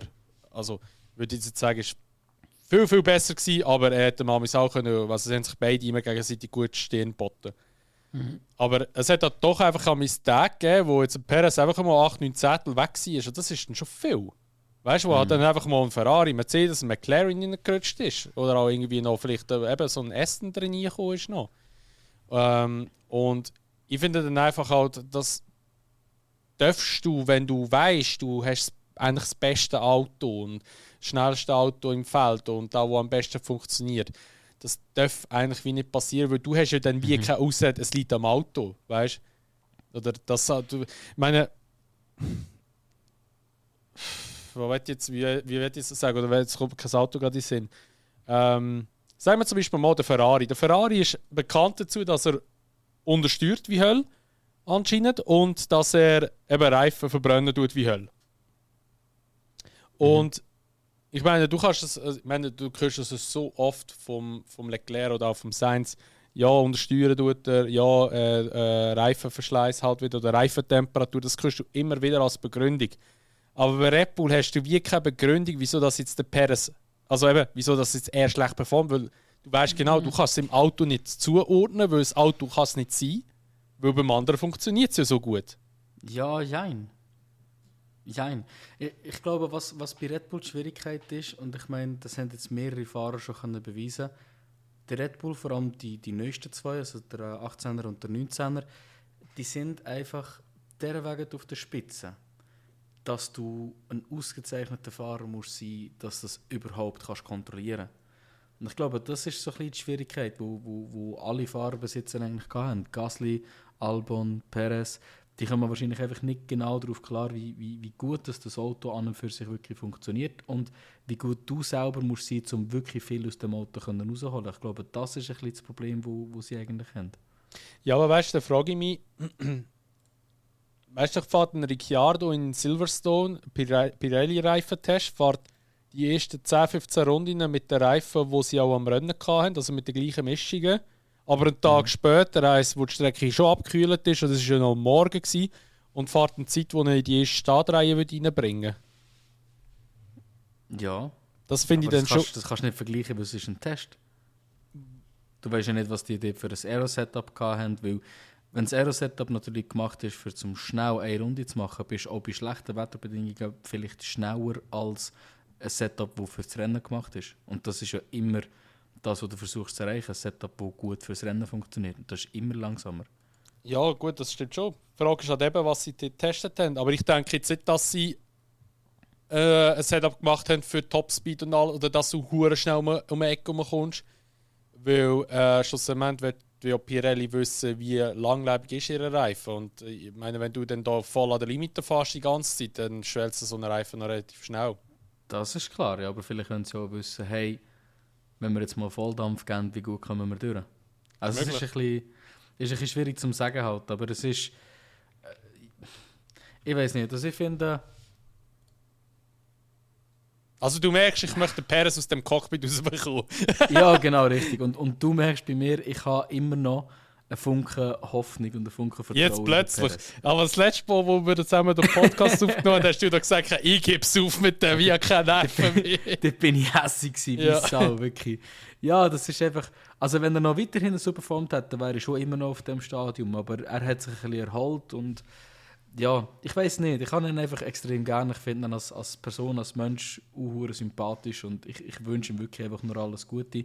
Und er hat es eben auch verdient, in meinen Augen, mal in einem Top-Team zu sein. Aber ich denke, ja, die 3 Jahre werden auch die einzigen 3 Jahre sein, wo er jemals in einem Top-Team wird gefahren sein. Punkt. Oder sind es 4 nachher? 4. Also mit dem nächsten Jahr sind es 4, ist also der 21. Sind 4. Ja, ich denke, mehr liegt bei ihm auch nicht drin, weil er ist ein Spitzenklasse-Mittelfeldfahrer. Ich muss jetzt so sehr schön sagen, gesagt. oder? Sehr schön gesagt. Ich muss jetzt, oder, dass wir nicht wieder anfängst, muss ich ausweichen. Spitzenklasse-Mittelfeldfahrer und ein Spitzenklasse-Mittelfeldfahrer sollte auch mal in einem Top-Team dabei sein. Ich sagte jetzt zum Beispiel einen Hülkenberg auch mal, zum Beispiel, dass der mal ein bisschen höher rauchen. Das war auch ein bisschen die Diskussion in der letzten Zeit bei einigen Teams. Ja, und von dem her, Ricciardo ist definitiv noch mal ein Stück besser, wenn er nicht wieder so ein Loch hat. Also, ja. Es passen beide zu Red Bull. Ich finde, es passt bei beiden sehr gut. Das ist so, ja, das ist so. Aber ich glaube, weil du den Hülkenberg angesprochen hast, das ist eigentlich gerade eine gute Überleitung. Und zwar geht es mal schnell kurz um Audi. Und zwar, Audi, wisst ihr ja alle, tut ja Sauber aufkaufen nach und nach, oder beziehungsweise haben sie schon aufgekauft, oder wie auch immer. Sprich, Alfa Romeo, wie es jetzt heisst, also Alfa Romeo Sauber, heisst ja nächstes Jahr wieder Sauber wahrscheinlich. Und ab 2026 heisst es dann Audi. Weil Audi ja in die Formel 1 hineinkommt. Jetzt ist es so, dass der CEO, der das Ganze in die Wege geleitet hat, mit Audi in die Formel 1 hineinbringen, der ist nicht mehr an der Macht bei Audi. Oder auch bei Audi Sport oder wer auch immer dort, oder wer dort das gesagt oder das Sagen hat dort im ganzen, der ganzen Factory. Jedenfalls ist dort der Neue jetzt an die Macht gekommen, sage ich jetzt einmal. Und ja, der ist nicht so Formel 1-Fan. Also anscheinend ist jetzt da Audi das Ganze nochmal am überprüfen, ob sich das wirklich lohnt mit dem Formel 1-Stieg. Ich finde es zwar ehrlich gesagt ein bisschen komisch, dass man das jetzt macht, weil man hat ja schon angefangen mit Motorentwicklung, mit Chassisentwicklung, alles und hat ja schon Factory eigentlich aufgebaut in dem Sinn. Also man hat schon Geld ausgegeben und jetzt kommt man noch eins mit der Überlegung, ja, lohnt sich das wirklich? Ich glaube, das Audi hat einfach den hohen Schiss, dass wenn sie in die Formel 1 reinkommen, dass sie nicht vorne mitfahren können und dass sie da nochmal hinten nachtuckern und das möchten sie wahrscheinlich einfach nicht. Zudem ist es einfach so, dass der neue CEO, ich weiß aber nicht, wie er heißt, der ist mehr so ein bisschen an der Endurance Championship ist er da ein bisschen interessiert. Also er möchte eigentlich wieder zurück an die Le Mans kommen mit Audi und allem. Ja, mal schauen, wie das jetzt so läuft. Also sie werden wahrscheinlich, ich gehe schon mal schwer davon aus, dass sie in die Formel 1 werden kommen. Ich denke jetzt nicht, dass sie da voll den Rückzieher würden wollen machen, weil ich glaube, also es wäre auch PR-technisch, wäre das ein riesen Blamage, dass du da gross ankündigen tust, so, hey, wir kommen in die Formel 1 mit Audi und weiss ich was alles. Und dann nachher, ja, sagst du einfach so ein Jahr später, so, nein, doch nicht, ciao. Ja, können wir doch nicht. Es wäre schon ein bisschen eine Blamage. Das klingt fast ein bisschen nach Honda. Ja, schon ein bisschen in dem Stil, ja. Und eben wieso, dass ich jetzt gesagt habe, Hülkenberg und so Überleitung. Der Hülkenberg hat eben auch gemeint oder hat gesagt in einem Interview, dass er eben schon Gespräche hat mit Audi wegen einem Vertrag anscheinend 2026. In dem Sinn wäre es dann ein Werksfahrer oder hat einfach dann als Fahrer für die. Und angeblich eben noch ein Alpine-Fahrer. Und der Alpine-Fahrer, der soll kommen, bin ich recht überrascht, dass sie den anfragen. Anscheinend sagt wirklich der Ocon noch eine Option für Audi. Wieso auch immer? Wieso? Willst du einen, der am meisten DNFs holt in dieser Saison und am meisten Penalties? Wieso willst du den? Also, das sehe ich jetzt echt auch nicht. Weil Nein. der hat weder sich über die Jahre bewiesen als super schnell, noch als gut mit der Race Pace, noch als irgendwie super genial hinter den Kulissen. Ich meine, er hat sich mehr daraus ausgezeichnet, dass er irgendwelche komischen Crashes mit seinen Teammates hat. Und that's about it. Ich schwöre, ja. Ja, oder Crashes hat und nachher die anderen blamet, wo er reingefahren ist. Jo, also, stimmt, ja. Das war ja noch so etwas gewesen. Nein, also Ocon, vergiss es, fick dich ins Knie. Wollte ich nicht. Schau, ich finde, Audi hat eine gute Chance, hier etwas Anständiges zu erreichen. Und ich finde, es wäre dumm, wenn sie jetzt einen kompletten Rückzieher machen. Ich finde, es ist vielleicht okay oder auch generell nicht allzu dumm, wenn sie einfach sagen, okay, wir machen ein bisschen weniger, als wir geplant haben. Wir machen nicht ein Werksteam, komplett nur Audi, sondern wir machen nur einen Sponsorship-Deal mit Dings und den Engine Mode Provider, so in dem Sinn. Und dass es dann nachher wirklich sauber Audi würde heißen, beispielsweise. Oder dass sie halt vielleicht auch nur mit Motoren machen und dann mal schauen, wie es läuft und sich dann entscheiden. Mit dem könnte ich alles noch leben, aber ein kompletter Rückzieher wäre einfach nur schade für Audi, es wäre schade für Formel 1 und es wäre schade auch für die Fahrer, die irgendwie ein bisschen prädestiniert sind. Also sicher nicht ein Ocon, aber ich finde zum Beispiel ein Hülkenberg Sainz ist immer eine gute Option. Das sind so die Fahrer, die immer wieder darüber geredet werden. Auch ein Lando Norris würde Sinn machen mit dem Andreas Seidel, dass der schlussendlich eigentlich auch will. Und ja, es bietet halt einfach spannende neue Möglichkeiten für ganz viele Leute. Es bietet auch spannende neue Jobs für ganz viele Leute. Es ist mal nicht ein Team, wo in England based ist in dem Sinn. Es wird sicher auch mit Jobs in Deutschland schlussendlich aufgehen für das. Nur schon wegen dem. Also, da machst du eigentlich viel mehr Schaden, wenn du jetzt so wieder einen Rückzieher machst, als dass du eigentlich vielleicht das Gefühl hast. Also, ich kann mir auch nicht vorstellen, dass die sich jetzt dagegen werden entscheiden, in die Formel 1 zu kommen. Aber eben vielleicht, dass sie nicht mit dem Investment reingehen, das sie vorher gedacht haben. Das ist in meinen Augen möglich. Ja, möglich, mal schauen. Also, eben, wie gesagt, ich denke jetzt nicht, dass sich da gross etwas noch ändern wird. Ich glaube schon, dass es so bleibt, wie es jetzt ist. Also, dass sie mit sauber, also, dass sie das aufkaufen werden und alles. Weil eben da ist schon zu viel erzählt worden, zu viel angekündigt worden und es wäre halt einfach wirklich ein Blamage eigentlich, wenn das nicht so stattfindet. Und ein anderes Team, das ja noch kommen soll, ist ja Andretti. Haben wir ja vorher schon ein bisschen angesprochen. Die haben jetzt diese Woche noch ihr Chassis im Windkanal, also der ist da schon voll am entwickeln. Und wir sind da so ein bisschen am diskutieren, welches Jahr soll er einsteigen, und da hat er gemeint, für ihn, also ihr Fokus liegt auf 2025. Dann möchte er eigentlich am Grid stehen mit seinem Auto. Er hat ja auch eigentlich das Okay von der FIA, also er dürfte von der FIA her fahren, aber einfach halt von der Formel 1 her darf er nicht fahren, oder hat er noch keine Berechtigung in dem Sinn. Also wir haben es vorher schon geschaut, bevor wir den Podcast angefangen haben, schon darüber gehabt. Er dürfte rein theoretisch starten, das dürfte er, aber er dürfte nicht im Fernsehen gezeigt werden und er würde auch nicht in die Wertung reinkommen, weil er hat eben in dem Sinne nicht, was ist das, so ein Commitment-Vertrag oder irgendwie etwas, sagt man dem, glaube ich. Concord Agreement. Oder Concord Agreement, ja genau. Den hat er ja nicht oder noch nicht, und da weigern sich ja ein bisschen die anderen Teams halt, weil ja, da sieht man halt wieder, dass die Formel 1 aus ganzen Haufen geldgierigen Bastarden besteht teilweise, und halt einfach, ja, die wissen halt auch, ja, wenn der reinkommt, dann nachher gibt es halt einen kleineren Kuchenteil für mich. Obwohl er ja muss 200 Millionen in den Preispool einzahlen. Also heisst, der Preispool wird ja automatisch auch höher, aber ja, das langt halt dann auch wieder nicht, und ja, das ist jetzt halt ein kleines riesen Geschiss. Ich weiss nicht, wie siehst du das? Glaubst du, kommt der Andretti 25, 26 an Grid als Elfs-Team? Was sagt dein Gefühl? Also, zuerst mal vorab, ich finde die ganze Diskussion eigentlich absolut peinlich. Dass man überhaupt muss diskutieren muss, schafft er es oder schafft er es nicht in die Formel 1 kommen. Weil ich meine, was willst du als gesunder Motorsportverein? Du willst möglichst viele Teams, du willst möglichst viel Competition und du willst, dass es spannend ist und dass man reinkommen. Und dass es jetzt für eine einzelne Firma, die sich in der Racing-Welt so dermaßen etabliert hat, wie es Andretti Motorsport ist, es so schwierig ist, reinzukommen, das macht keine gute Werbung für Formel 1. Also ich finde es einfach von vorneweg schon mal peinlich, dass man überhaupt muss diskutieren, schafft das aufs Grid oder nicht. Und ich sage nur schon wegen dem, müssen sie es aufs Grid schaffen. FIA hat jetzt so ein bisschen das Problem weggeschoben. Er hat gesagt, ich sehe keinen Grund, wieso nicht.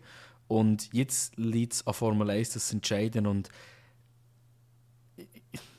es wird nur noch peinlicher, wenn sie es ablehnen. Und es wird nur noch schlimmer, weil stell dir vor, jetzt im 26 Formel 1 hat noch mehr Wert oder ein anderes Team steigt aus und ein neues muss reinkommen. Und das neue Team wird nicht abgelehnt, obwohl es weniger Sachen hat können erfüllen wie Andretti. Weil Andretti liefert alles, was du musst. Alles. Es gibt keinen Grund, mit dir abzulehnen. Und jedes Mal, wenn sie kommen und eine neue Anfrage machen, heisst es wieder, ja, aber ihr müsst das noch machen. Ja, jetzt müsst ihr halt 60 Millionen geben. Ja, jetzt müsst ihr halt 200 Millionen geben. Oder?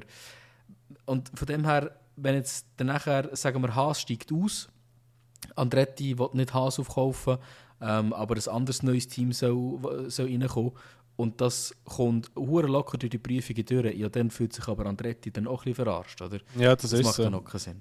Ja. Wegen dem ich sage, sie müssen fast aufs Grid drauf kommen. FIA hat absolut das Richtige entschieden und hat jetzt halt wirklich den Druck abgegeben, in dem Sinn auf Formel 1. Und wenn sie jetzt immer noch absagen, dann steht Formel 1 in meinen Augen einfach ziemlich dumm da. Ja, ich meine, von der FIA her, also von dem Mohammed Ben Sulayem, oder wie er immer heisst, der hat ja gesagt, er würde gerne 12 Teams haben, also noch 4 weitere Fahrer eigentlich. Und das macht auch Sinn. Und was ich einfach lustig finde, ist, dass alle, also das ist ja klar, alle Fahrer und Teams, die sagen, ja nein, das würde sie nicht gerne wollen und weiss nicht was. Das ist ja klar, weil es geht ums Geld. Nur der Einzige, der gesagt hat, das wäre noch cool, ist der Hamilton gewesen. Er hat gesagt, also, ja, es wird ja neue Jobs geben, ist ja gut für die. Und es wird auch 4 weitere Fahrer die Möglichkeit geben, der Formel 1 sich zu beweisen. Das ist so der Einzige, der ein bisschen anders gedacht hat oder halt einfach anders gesagt hat. Wobei die anderen haben wahrscheinlich müssen das einfach sagen, ist auch klar. Ich finde aber auch, dass Formel 1 wird hure blöd da stehen, wenn sie jetzt sagen, so, nein, geht nicht oder nein, wir möchten jetzt gleich nicht. Und die Einstiegssumme von 200 Millionen, die wird ja, glaube ich, ab 2026 600 Millionen sein. Also die geht ja noch rauf. Und es ist, weißt, einfach so, schon allein die Summe ist schon einfach schon lächerlich. Plus halt, weißt, es schreckt so ab, dass andere Teams reinkommen oder sich jemand anderes noch bewerben will. Weil wenn du siehst, so, ich muss den Prozess und alles machen, das schießt mich auch an. Ich meine, dass der Andretti so lange noch dabei ist, zeigt einfach nur, wie fest er das möchte. Und ich meine, du kannst ja schon auch einfach so als Team reinkommen. Ich meine, Haas ist ja jetzt auch hat ja auch keine Marke im Hintergrund. Haas ist einfach Haas. Also weißt du, hat ja nicht irgendwie eine Brand im Hintergrund, ein Autobrand. Ja. Und der Toto hat gesagt, also, ja, wenn das Team reinkommt, dann sollte schon irgendwie mit der Marke irgendwie so reinkommen, weil einfach so macht es für ihn nicht Sinn. Was macht er? Und der hat halt einfach geschaut, Cadillac. Weißt du, er macht es immerhin. Ich finde das hure geil, dass es probiert und macht und tut. Und klar, jetzt Cadillac, ja, ist jetzt vielleicht nicht gerade die Motorsportmarke in dem Sinn, weil Cadillac macht ja eigentlich nicht in dem Sportwagen. Ist ja mehr so für so grosse Autochef bekannt. Ich meine, dann wäre es eher so Chevy, wenn man würde sagen, so mal, das wäre jetzt eher so ein bisschen motorsportmäßig. Oder Ford, ja, aber Ford ist halt ja schon bei Red Bull. Mhm. Ist Ford eigentlich auch GM? Nein. Nein. Ja, weiß ich nicht. Ford war der Hauptkonkurrent von GM dazumal. Ah, okay. Ja, das ist. Jetzt ist GM grösser als Ford.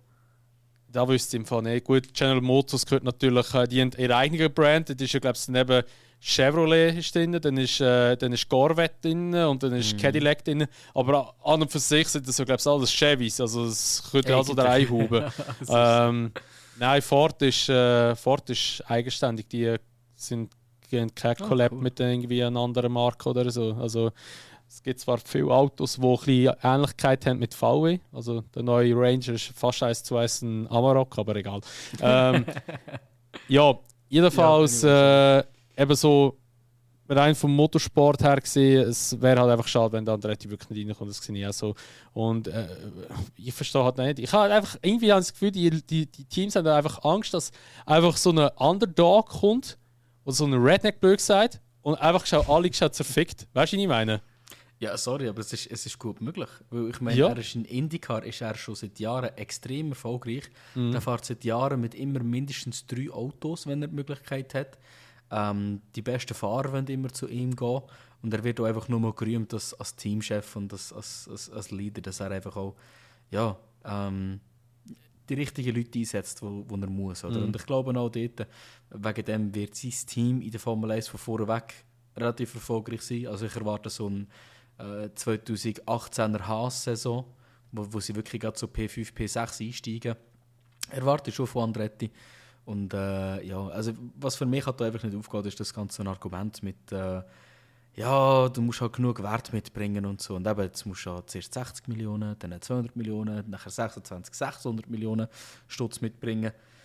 Formel 1 hat so viel Wert gewonnen und Teams haben jetzt weniger Ausgaben, die sie machen dürfen, aber verdienen mehr, weil die Formel 1 an und für sich auch mehr Wert gewonnen hat. Das geht in meinen Augen die Rechnung nicht ganz auf, dass ein Team nicht da hineinkommt, weil es den Wert von allen anderen abzieht. Ja, das schon, aber alle anderen werden immer noch mehr verdienen als vor 5 Jahren. Ja, ich glaube, das macht so keinen Sinn. Ich glaube es im Fall, ich bin mir nicht ganz sicher. Aber also Fahrgehalt gehört ja nicht zur Budgetgrenze drin, das ist ja separat. Aber wenn ich mich noch recht mag erinnere, hat glaube ich Mercedes 2022 mit einem Umsatz, also mit einem Reingewinn, muss ich sagen, Reingewinn, von 40 oder 45 Millionen abgeschlossen. Also das ist da, wo einfach mehr rum war. Ja. Das ist verdammt viel. Obwohl es so ein teurer Sport ist. Eben. Mit Branding, mit Sponsor, mit Merch und alles drum und dran und weiss ich was, wo sie überall noch Geld reingezogen haben die so viel Geld als Umsatz gemacht oder beziehungsweise Reingewinn gemacht. Das ist abartig und eben, ich finde einfach, beim Andretti merkst du halt einfach hure, bei ihm geht es in erster Linie nicht um Kohle, bei ihm geht es in erster Linie einfach darum, um den Erfolg, um den Leuten zu sagen, so, ey, wir kommen und reissen euch den Arsch auf. Und ich habe einfach das Gefühl, bei den anderen Teams merkst du einfach, hey, es geht ums Geld, nicht um den Erfolg in erster Linie, also schon auch, aber mehr auch um den Kohle. Und die haben halt einfach Angst, habe ich das Gefühl, wenn plötzlich einer kommt, der anders denkt. Aber wir werden sehen, was wird passieren. Ich bin eigentlich, muss ich ehrlich sagen, guter Dinge. Also ich habe irgendwie ein gutes Gefühl, weil, eben, wie wir jetzt schon vorher gesagt haben, Formel 1 ist irgendwie blöd gesagt, wirklich fast dazu gezwungen, jetzt den zuzulassen, weil es halt schon einfach verdammt peinlich wäre, wenn er laut der FIA dürfte starten, aber ja, der Veranstalter selber sich einfach querstellt, nur weil es um den Kohle geht. Darum, ich bin gespannt. Ich bin wirklich gespannt, was dort noch passiert. Aber ich habe wirklich eigentlich ein gutes Gefühl dort, dass Andretti plötzlich noch mal 25 oder spätestens 26 könnte dort auf der Matte stehen. Ich würde es wirklich geil finden. Ja, definitiv. Muss ich sagen. Ich kann mir das auch sehr gut vorstellen. Und also für mich ist der Aspekt, der mich am meisten motiviert oder den ich am schönsten finde, ist, dass es halt einfach 2 neue Plätze gibt. Und ich bin ja einer, der wirklich auch schon seit Jahren sehr genau auf Formel 2 und mittlerweile auch Formel 3 immer wieder im Blickfeld hat und denke, auch fast jedes Rennen schauen, auch sicher von der Formel 2. Und ich finde es nur schon für den Nachwuchs einfach schön, wenn es wie 2 neue Chancen gibt, wo sich halt öffnet. Und ja, die Teams, die da halt so unterstunden sind, werden halt Rookie-Teams sein, aber das ist ja irgendwo durch auch schön, oder?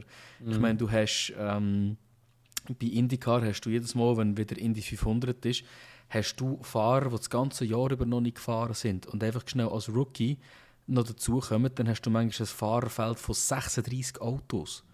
Das Jahr hat es sogar ein Fahrerfeld von 40 Autos gegeben, aber es sind einfach, glaube ich, maximal, bin mir nicht sicher, 34, 32 oder 36 Fahrer darf maximal werden in die 500 fahren.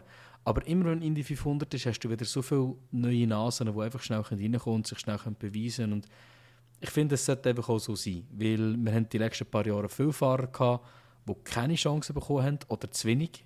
Sprich Nick de Vries, sprich Drugovic, sprich es gibt Leute, die direkt übergegangen sind zu anderen Formaten, wie Antonio Fuoco etc. etc. etc. Und das finde ich darf nicht passieren. Ich finde, du musst die Plätze haben, du musst es können bieten und so gibt es eigentlich auch in meinen Augen gesündere Competition. Und nur schon wegen diesem Aspekt fände ich es eigentlich mega schön, wenn das endlich wird funktionieren mit einem weiteren Team. Voll, sehe ich auch so, Genau. definitiv. So, dann kommen wir noch ganz kurz 2 Sachen und dann sind wir durch.